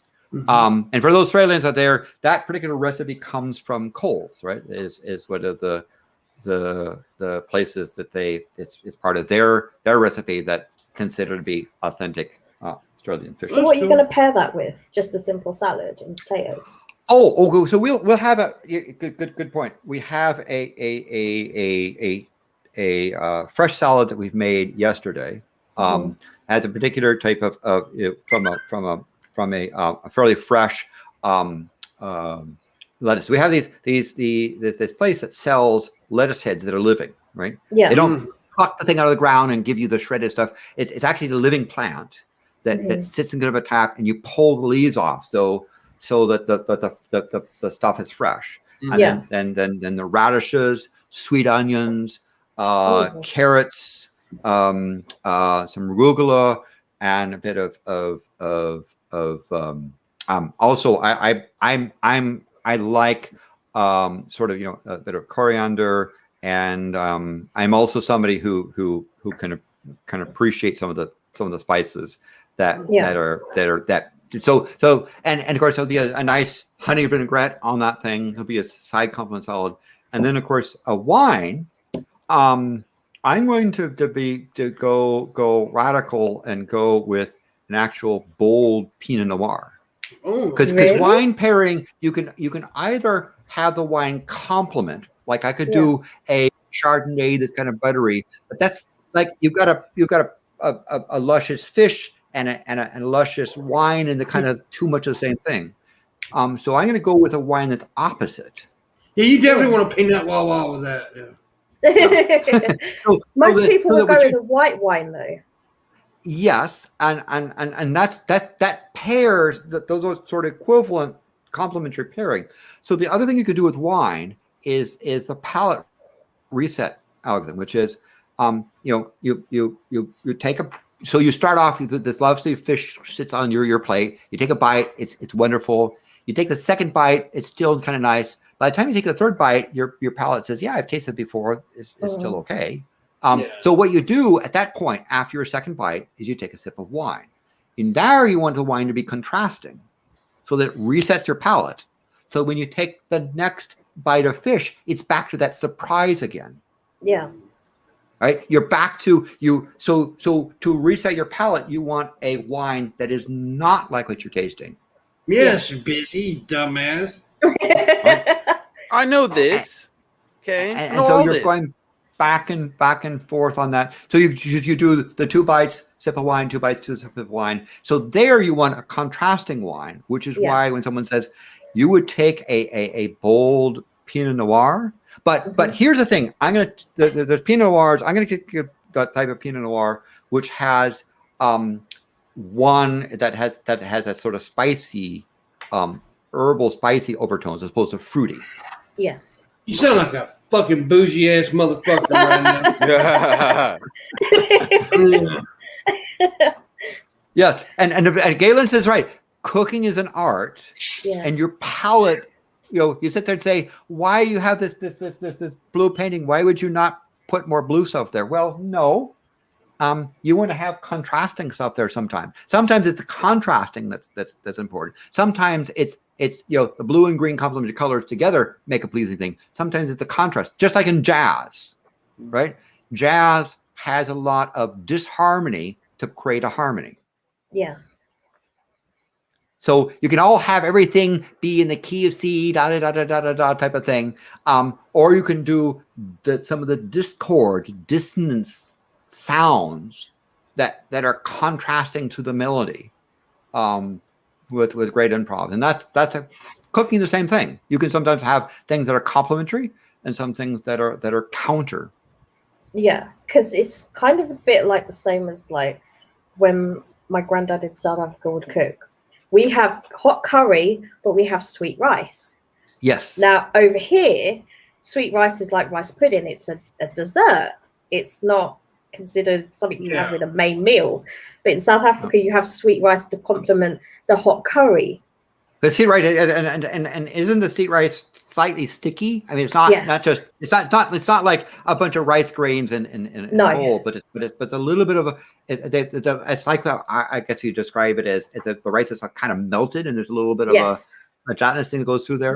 Yeah, it is, and you can also bake it as well, so it could turn into an actual gelatinous kind of pudding as well. The more you kind of cook it down.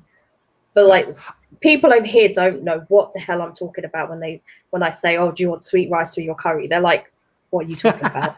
Yeah, and this is not taking the Uncle Ben's rice and dumping sugar on it. No, it's a processor. But the other thing to do is with spicy Indian food is to take yogurt, make a raita where you put yogurt and you put a little bit of onion, a little bit of radish, and some spices there. So you have this kind of this landing pad that you take the spicy fish or the spicy whatever the fish is, or the curry, and you then have you then jump into the spiced yogurt, and that resets your palate to go back to back and forth. Oh, you can have a cheeseburger and a beer and shut the fuck up. But you can also make cheeseburgers a lot more interesting as well. Like the amount of variations to a cheeseburger that you have now. Like I don't know. But now I don't give a fuck what nobody. The good old fashioned Americana burger is where it's at. Yeah, we have places over here called like Gourmet Burger Kitchen. We'll have them here too. Yeah. So there's like 15 types of burger in different fashions. And fish burger as well is another thing you can do as well, but it's not a burger. That's a wide variety. That's a fish sandwich and not a goddamn burger. I hate when people a chicken burger. Ain't no such thing as a chicken burger. It's a chicken sandwich. A burger is beef. Oh God.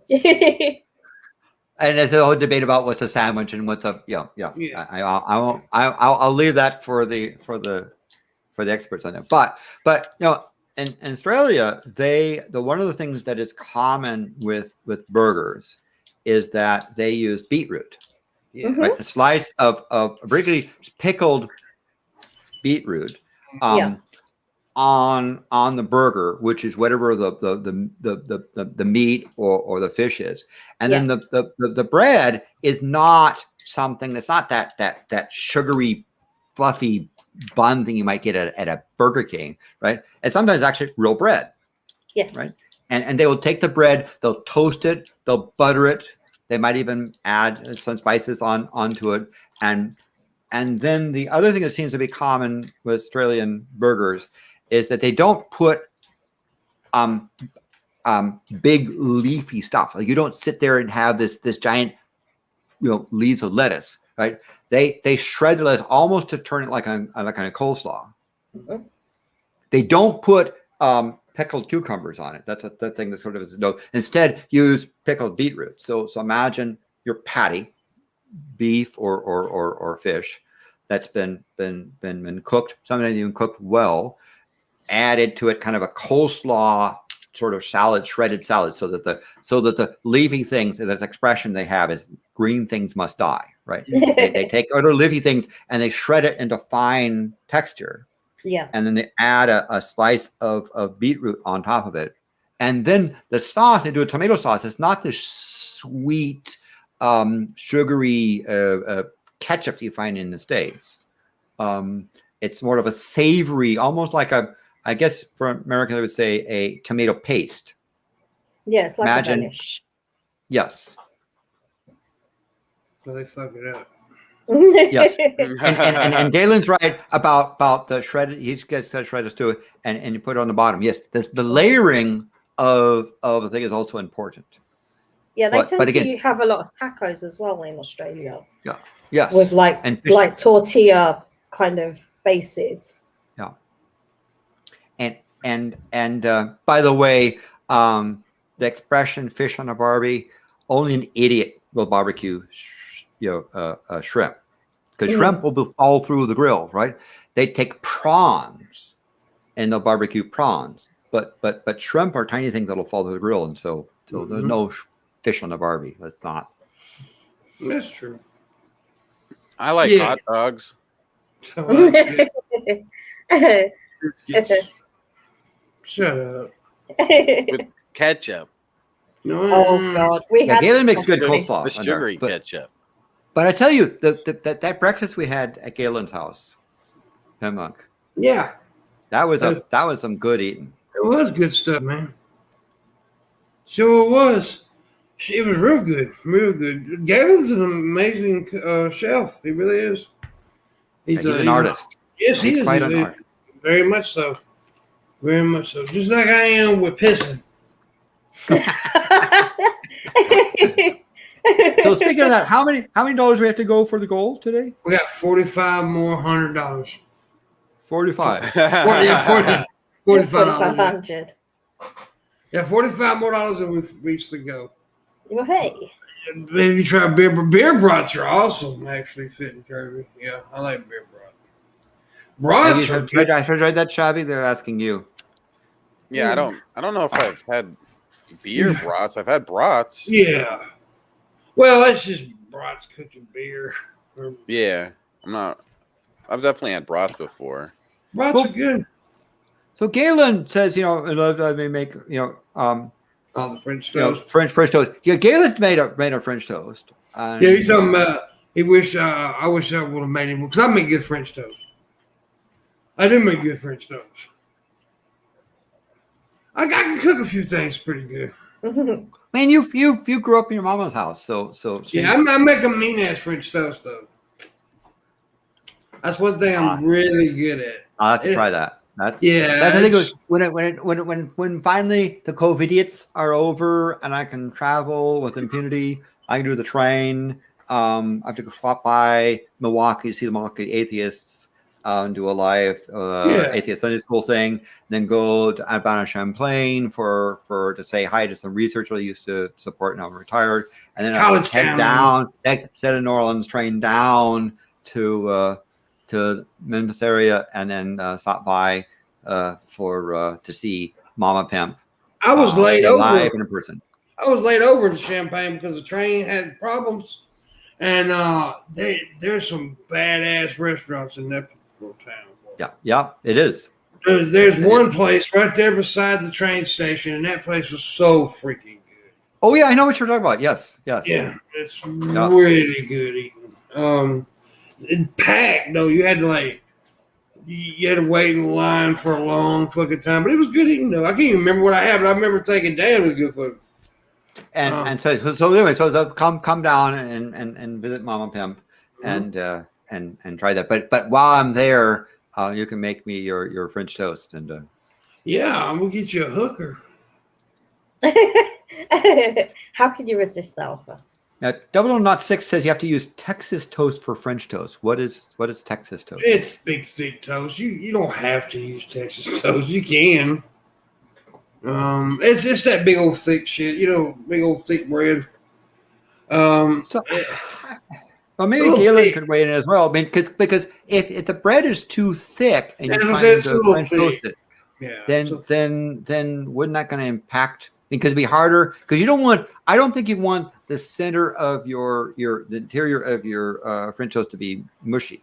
No, it was about how much actual egg you put on the damn bread, but the real thick bread you don't want to. I don't like using the real thick bread because, as you said, you get too much egg on it, and you get too much of the mixture on it, and a lot of times the French toast is just about what you top it with, really. Yes. I like to top mine with raspberry, different berries, and blueberries, raspberries. Put a nice little whipped cream on a little bit of whipped cream and some powdered sugar. But now the mix though, you don't put powdered sugar in the mix. That's stupid. I've seen some people do that. But brown sugar. Brown sugar is where it's at with the mix. Maybe even touch of molasses. Yeah, but you need to have molasses heated so it doesn't just create a gelatinous blob at the bottom. You got to stir in the molasses as you got to heat the molasses and put in there. I'm gonna tell you a southern trick with it: a sorghum.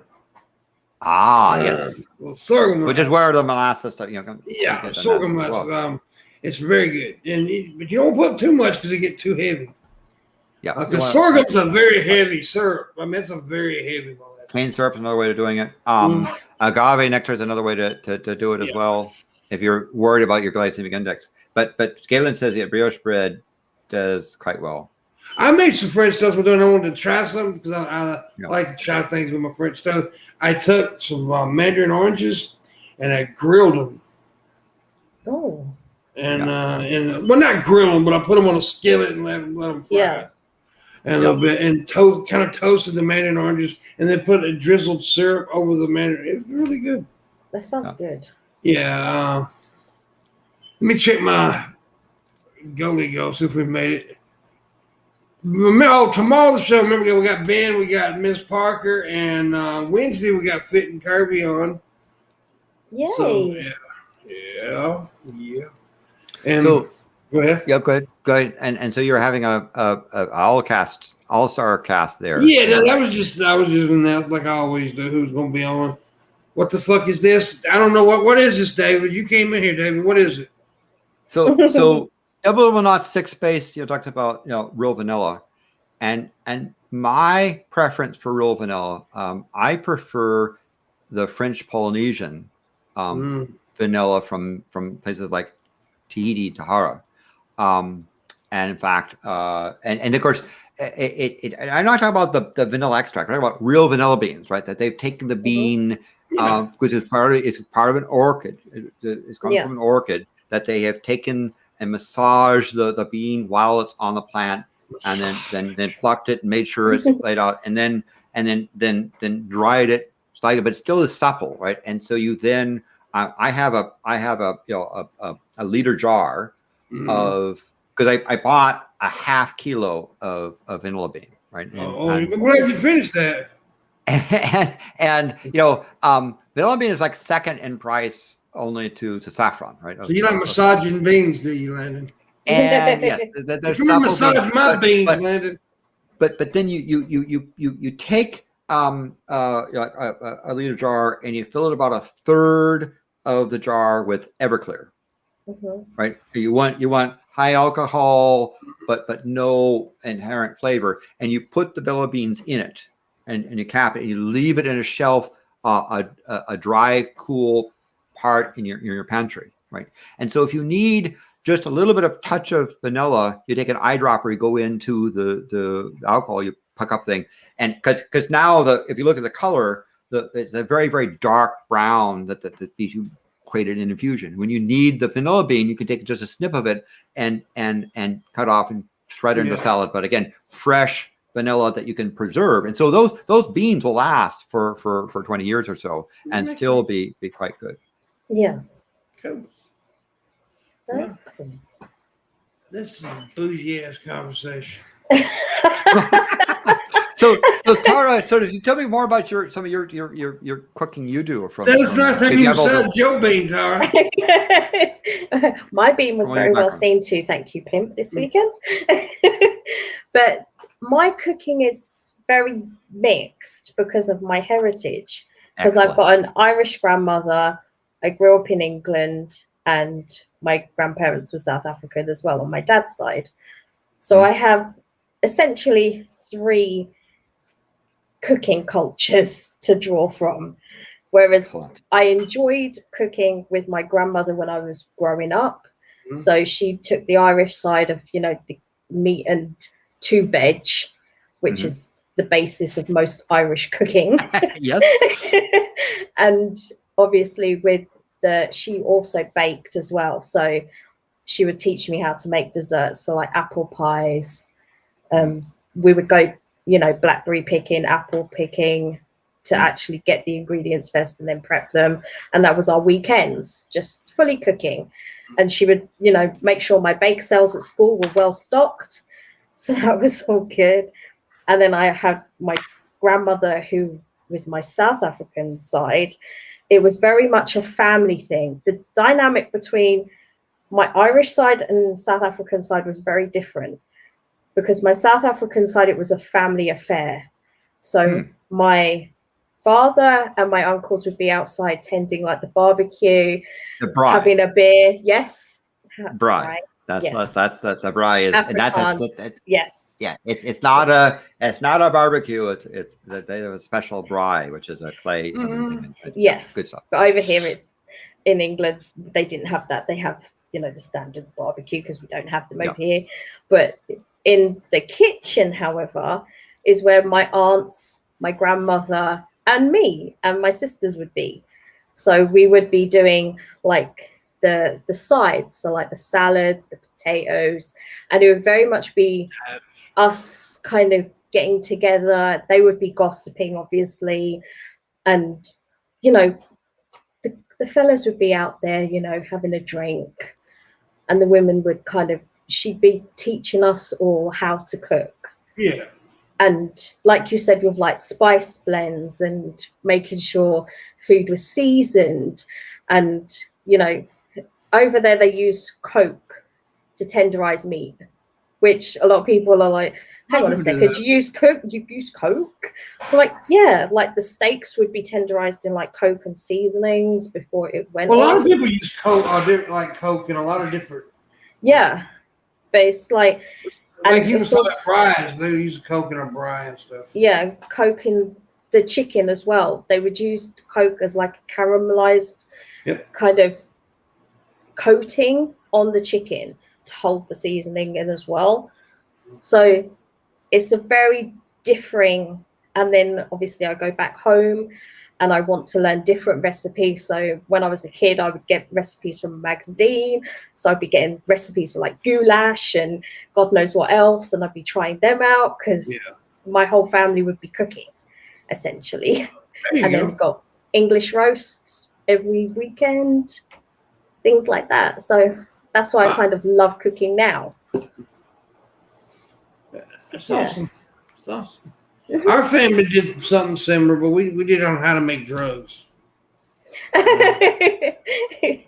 Cooking drugs. Yeah, how do you make cocaine in a rush?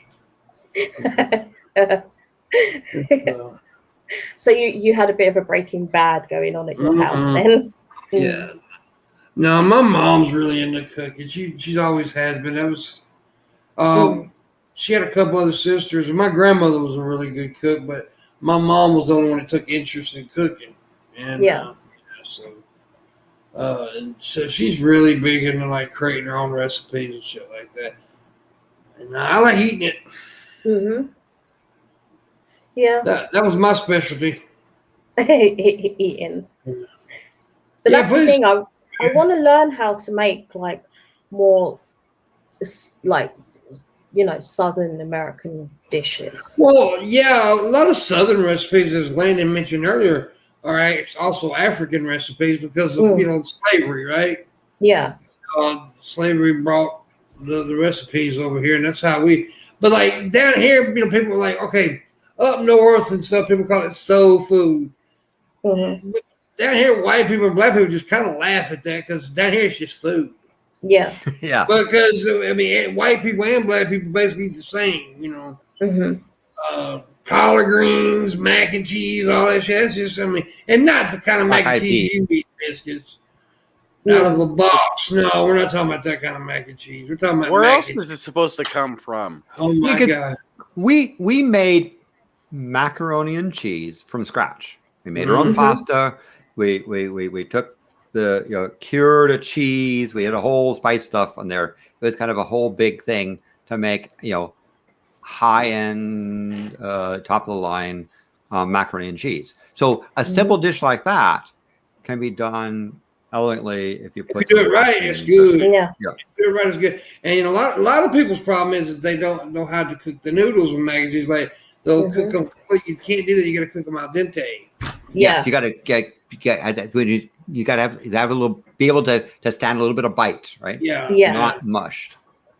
And that's the thing, because we don't have like when I was growing up with my South African side, we don't have mac and cheese. We have macaroni pie, which is yes, which is mac and cheese layered with then an egg and milk and spice mix that's then poured on and then baked. And then you have that. Okay. And to this day, I still cook it because it is really good. And you can eat it cold as well. And it's lovely. So it's like, it was a tradition in our house that we would make that every weekend. Oh, shit. Yeah. Shabisky's idea of homemade mac and cheese is craft. Kraft mac and cheese. I've actually made that once, and I'm not a fan. I don't mind the box mac and cheese if it's just something quick or whatever. But if you want some good shit, you want to do it like we were talking. Like you want to put it in a, want to layer it out in the pan, put some real good cheeses in it. It depends on what kind of cheese you like. There's how many? I mean, there's like 5,000 different kind of fucking cheeses. Oh yeah. There's so many different cheeses. Mm-hmm. I like Gouda, smoked Gouda. Smoked cheese. Yeah. I do like smoked Austrian cheese though. That's really good. And also the other kind of cheese I really like too. What's it called? Edam. Edam. Yeah, I love that. Yeah. Cheese. That's good cheese. Mm-hmm. That's Swiss cheese, isn't it? Edam. Yeah, Swiss. it's a version of Swiss, I do believe. Yeah. Which I like Swiss. But my favorite cheese is smoked Gouda. Yeah, I don't know. I like Emmentaler. I like, and some of the stuff there was that's one of my favorites for the, but again, some of the hard cheeses in there. But in one of the things that this pandemic has denied me is ability to go to Switzerland during fondue season, where you have the local spots that have the local. So there's a season by which they do proper fondues, and it depends upon how the process of the cheese, and then blending the cheese with spices and so forth, and then cleaning up. Clean the pot with egg, right? So you've got a pot you're dipping stuff into, and then down to the point where it's more coated on the bottom.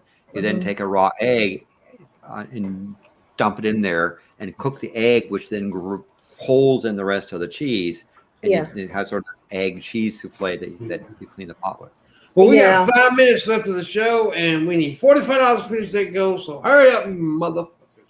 I mean, there isn't anything really any better than being in a cabin in Switzerland with a fondue. Never been to Switzerland.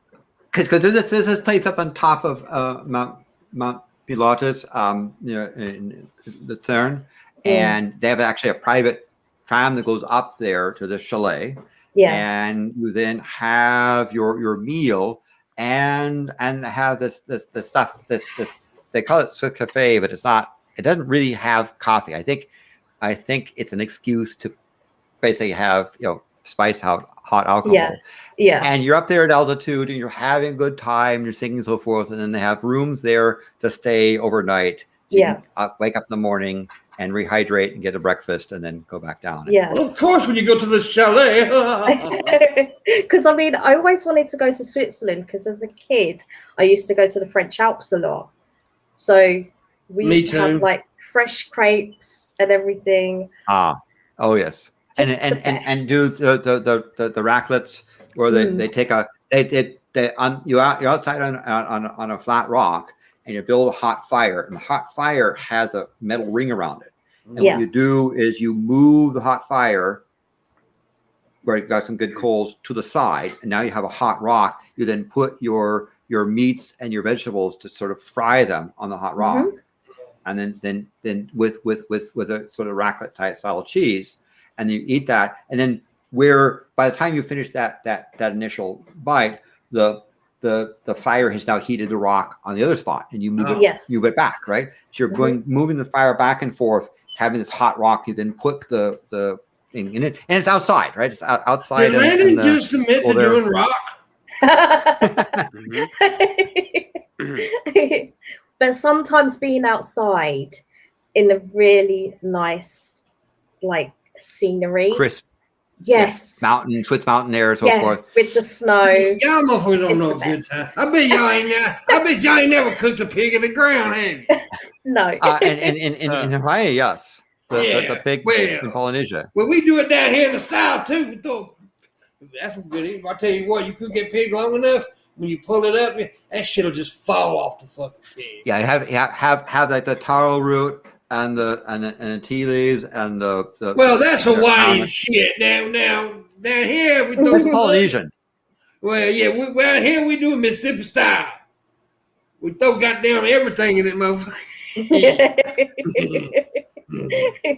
That sounds good though. I mean, over here we have roasts. Look at Bartholomew. See, it isn't just a Hawaiian tradition, buddy. It is a Hawaiian tradition, but it's also done in other places as well. Oh yeah, the Polynesian. So how the Maori do it, it's same concept, but different style than how they do it. The Rapa Nui and Easter Island versus the people in French Polynesia, and so forth. Yeah, it's a lot of, but that's that notion of digging a pit and cooking the fish and the pork with the wrapped with the taro roots and the other coconuts and the guava and papaya help marinate stuff, and there's a whole process that was done for the all-day thing. You pull it out. Yes. Yes. In the south we do onion taters. Yep. They got that stuff into, but the guava papaya stuff is also important for the tenderizing the meat and the fish, as you say, and so and it's slow cooked in the ground in a pit. And that shit's so tender, goddamn. Oh yes.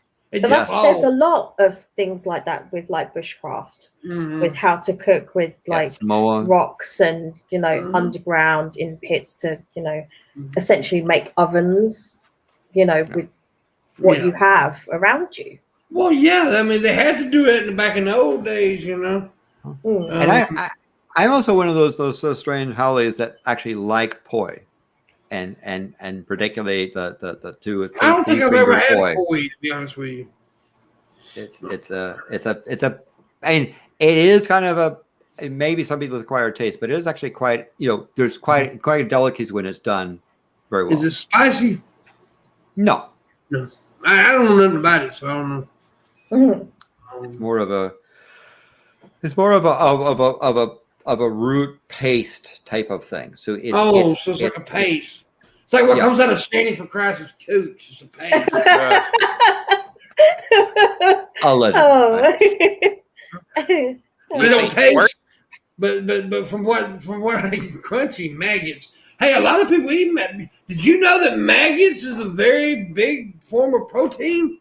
It probably tastes like chicken. Well, and in Africa, several times when we've been subjected to termite swarms, when you're eating and the termite swarm, you can't help but crunch down on termites. Yeah, live termites. And the problem is that when there's a termite swarm, they're everywhere, right? They're everywhere. And the thing you don't do is have any kind of light, because the termites swarm that light just to thick clouds. So you have to sort of eat in the dark. That minimizes their interest in crawling, but you will end up eating some termites, and they have kind of a buttery taste like chicken.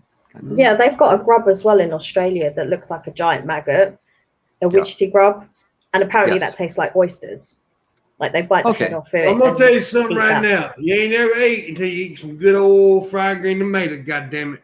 Oh yes. Fried green tomato done properly. Now, how do you like your fried green tomatoes? Fried and green. I mean, do you do any preparation to them? I don't fry them. My mama does. No, what her batter is, I don't know.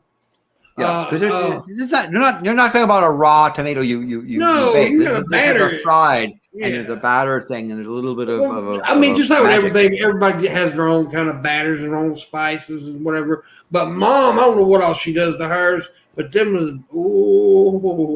So and so the thickness of. Go ahead. Do you salt the tomato to remove some of the water then before you fry it?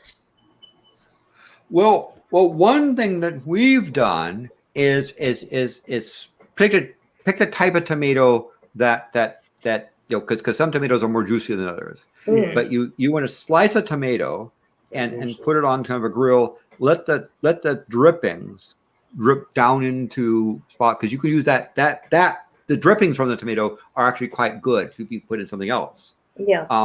And then you let but you got to have the proper thickness. You don't want it to be too thick, but you want it to be too thin. You want to be just right. And some of the big, beef steak type tomatoes. Yeah. Right. That you slice, you put onto a grill to let the dripping there, capture drippings for other things, and then you bread the tomato, and that breading also has some spices in it, and then you fry it just right. Yeah. Well, it is that time of day. We want to thank Landon and Tara. Pleasure, as always. It's been a good show. It's been a pleasure. Make sure you check out tomorrow's show. We got Ben and Miss Parker on, and Wednesday we got Fit and Curvy, and every day this week Shabby will be naked. Oh yeah. And maybe he'll talk tomorrow. I'm sorry. Allegedly. I got a bloody nose, and there's a lot of talk about tomatoes, and I don't know much about those, and I just didn't know what to do. Now you won't talk when the show's over with. Sorry. But thank you, Landon. Thank you to Ray Ray. We appreciate you guys. And we thank you all. Even though we didn't make the goal quite, we was 45 minutes short of that goal, goddammit. But that's all right. I forgive you this time, people. We'll see you tomorrow, guys. Thanks for watching. Make sure you check out Shabby's channel later today. He'll be live. Make sure you subscribe to Landon's channel, which is the name of our favorite universe. And even though there are a couple of videos that are for placeholder, there are 3 videos in a pipeline. One of them is on the core of Mars. One of them is on wine and space, and another one coming is a wine and cheese with a special guest. Yeah, there you go. And thank you, Galen, for stopping by. Good to see you, buddy. Thank you, Galen. We'll see you guys later. Bye-bye.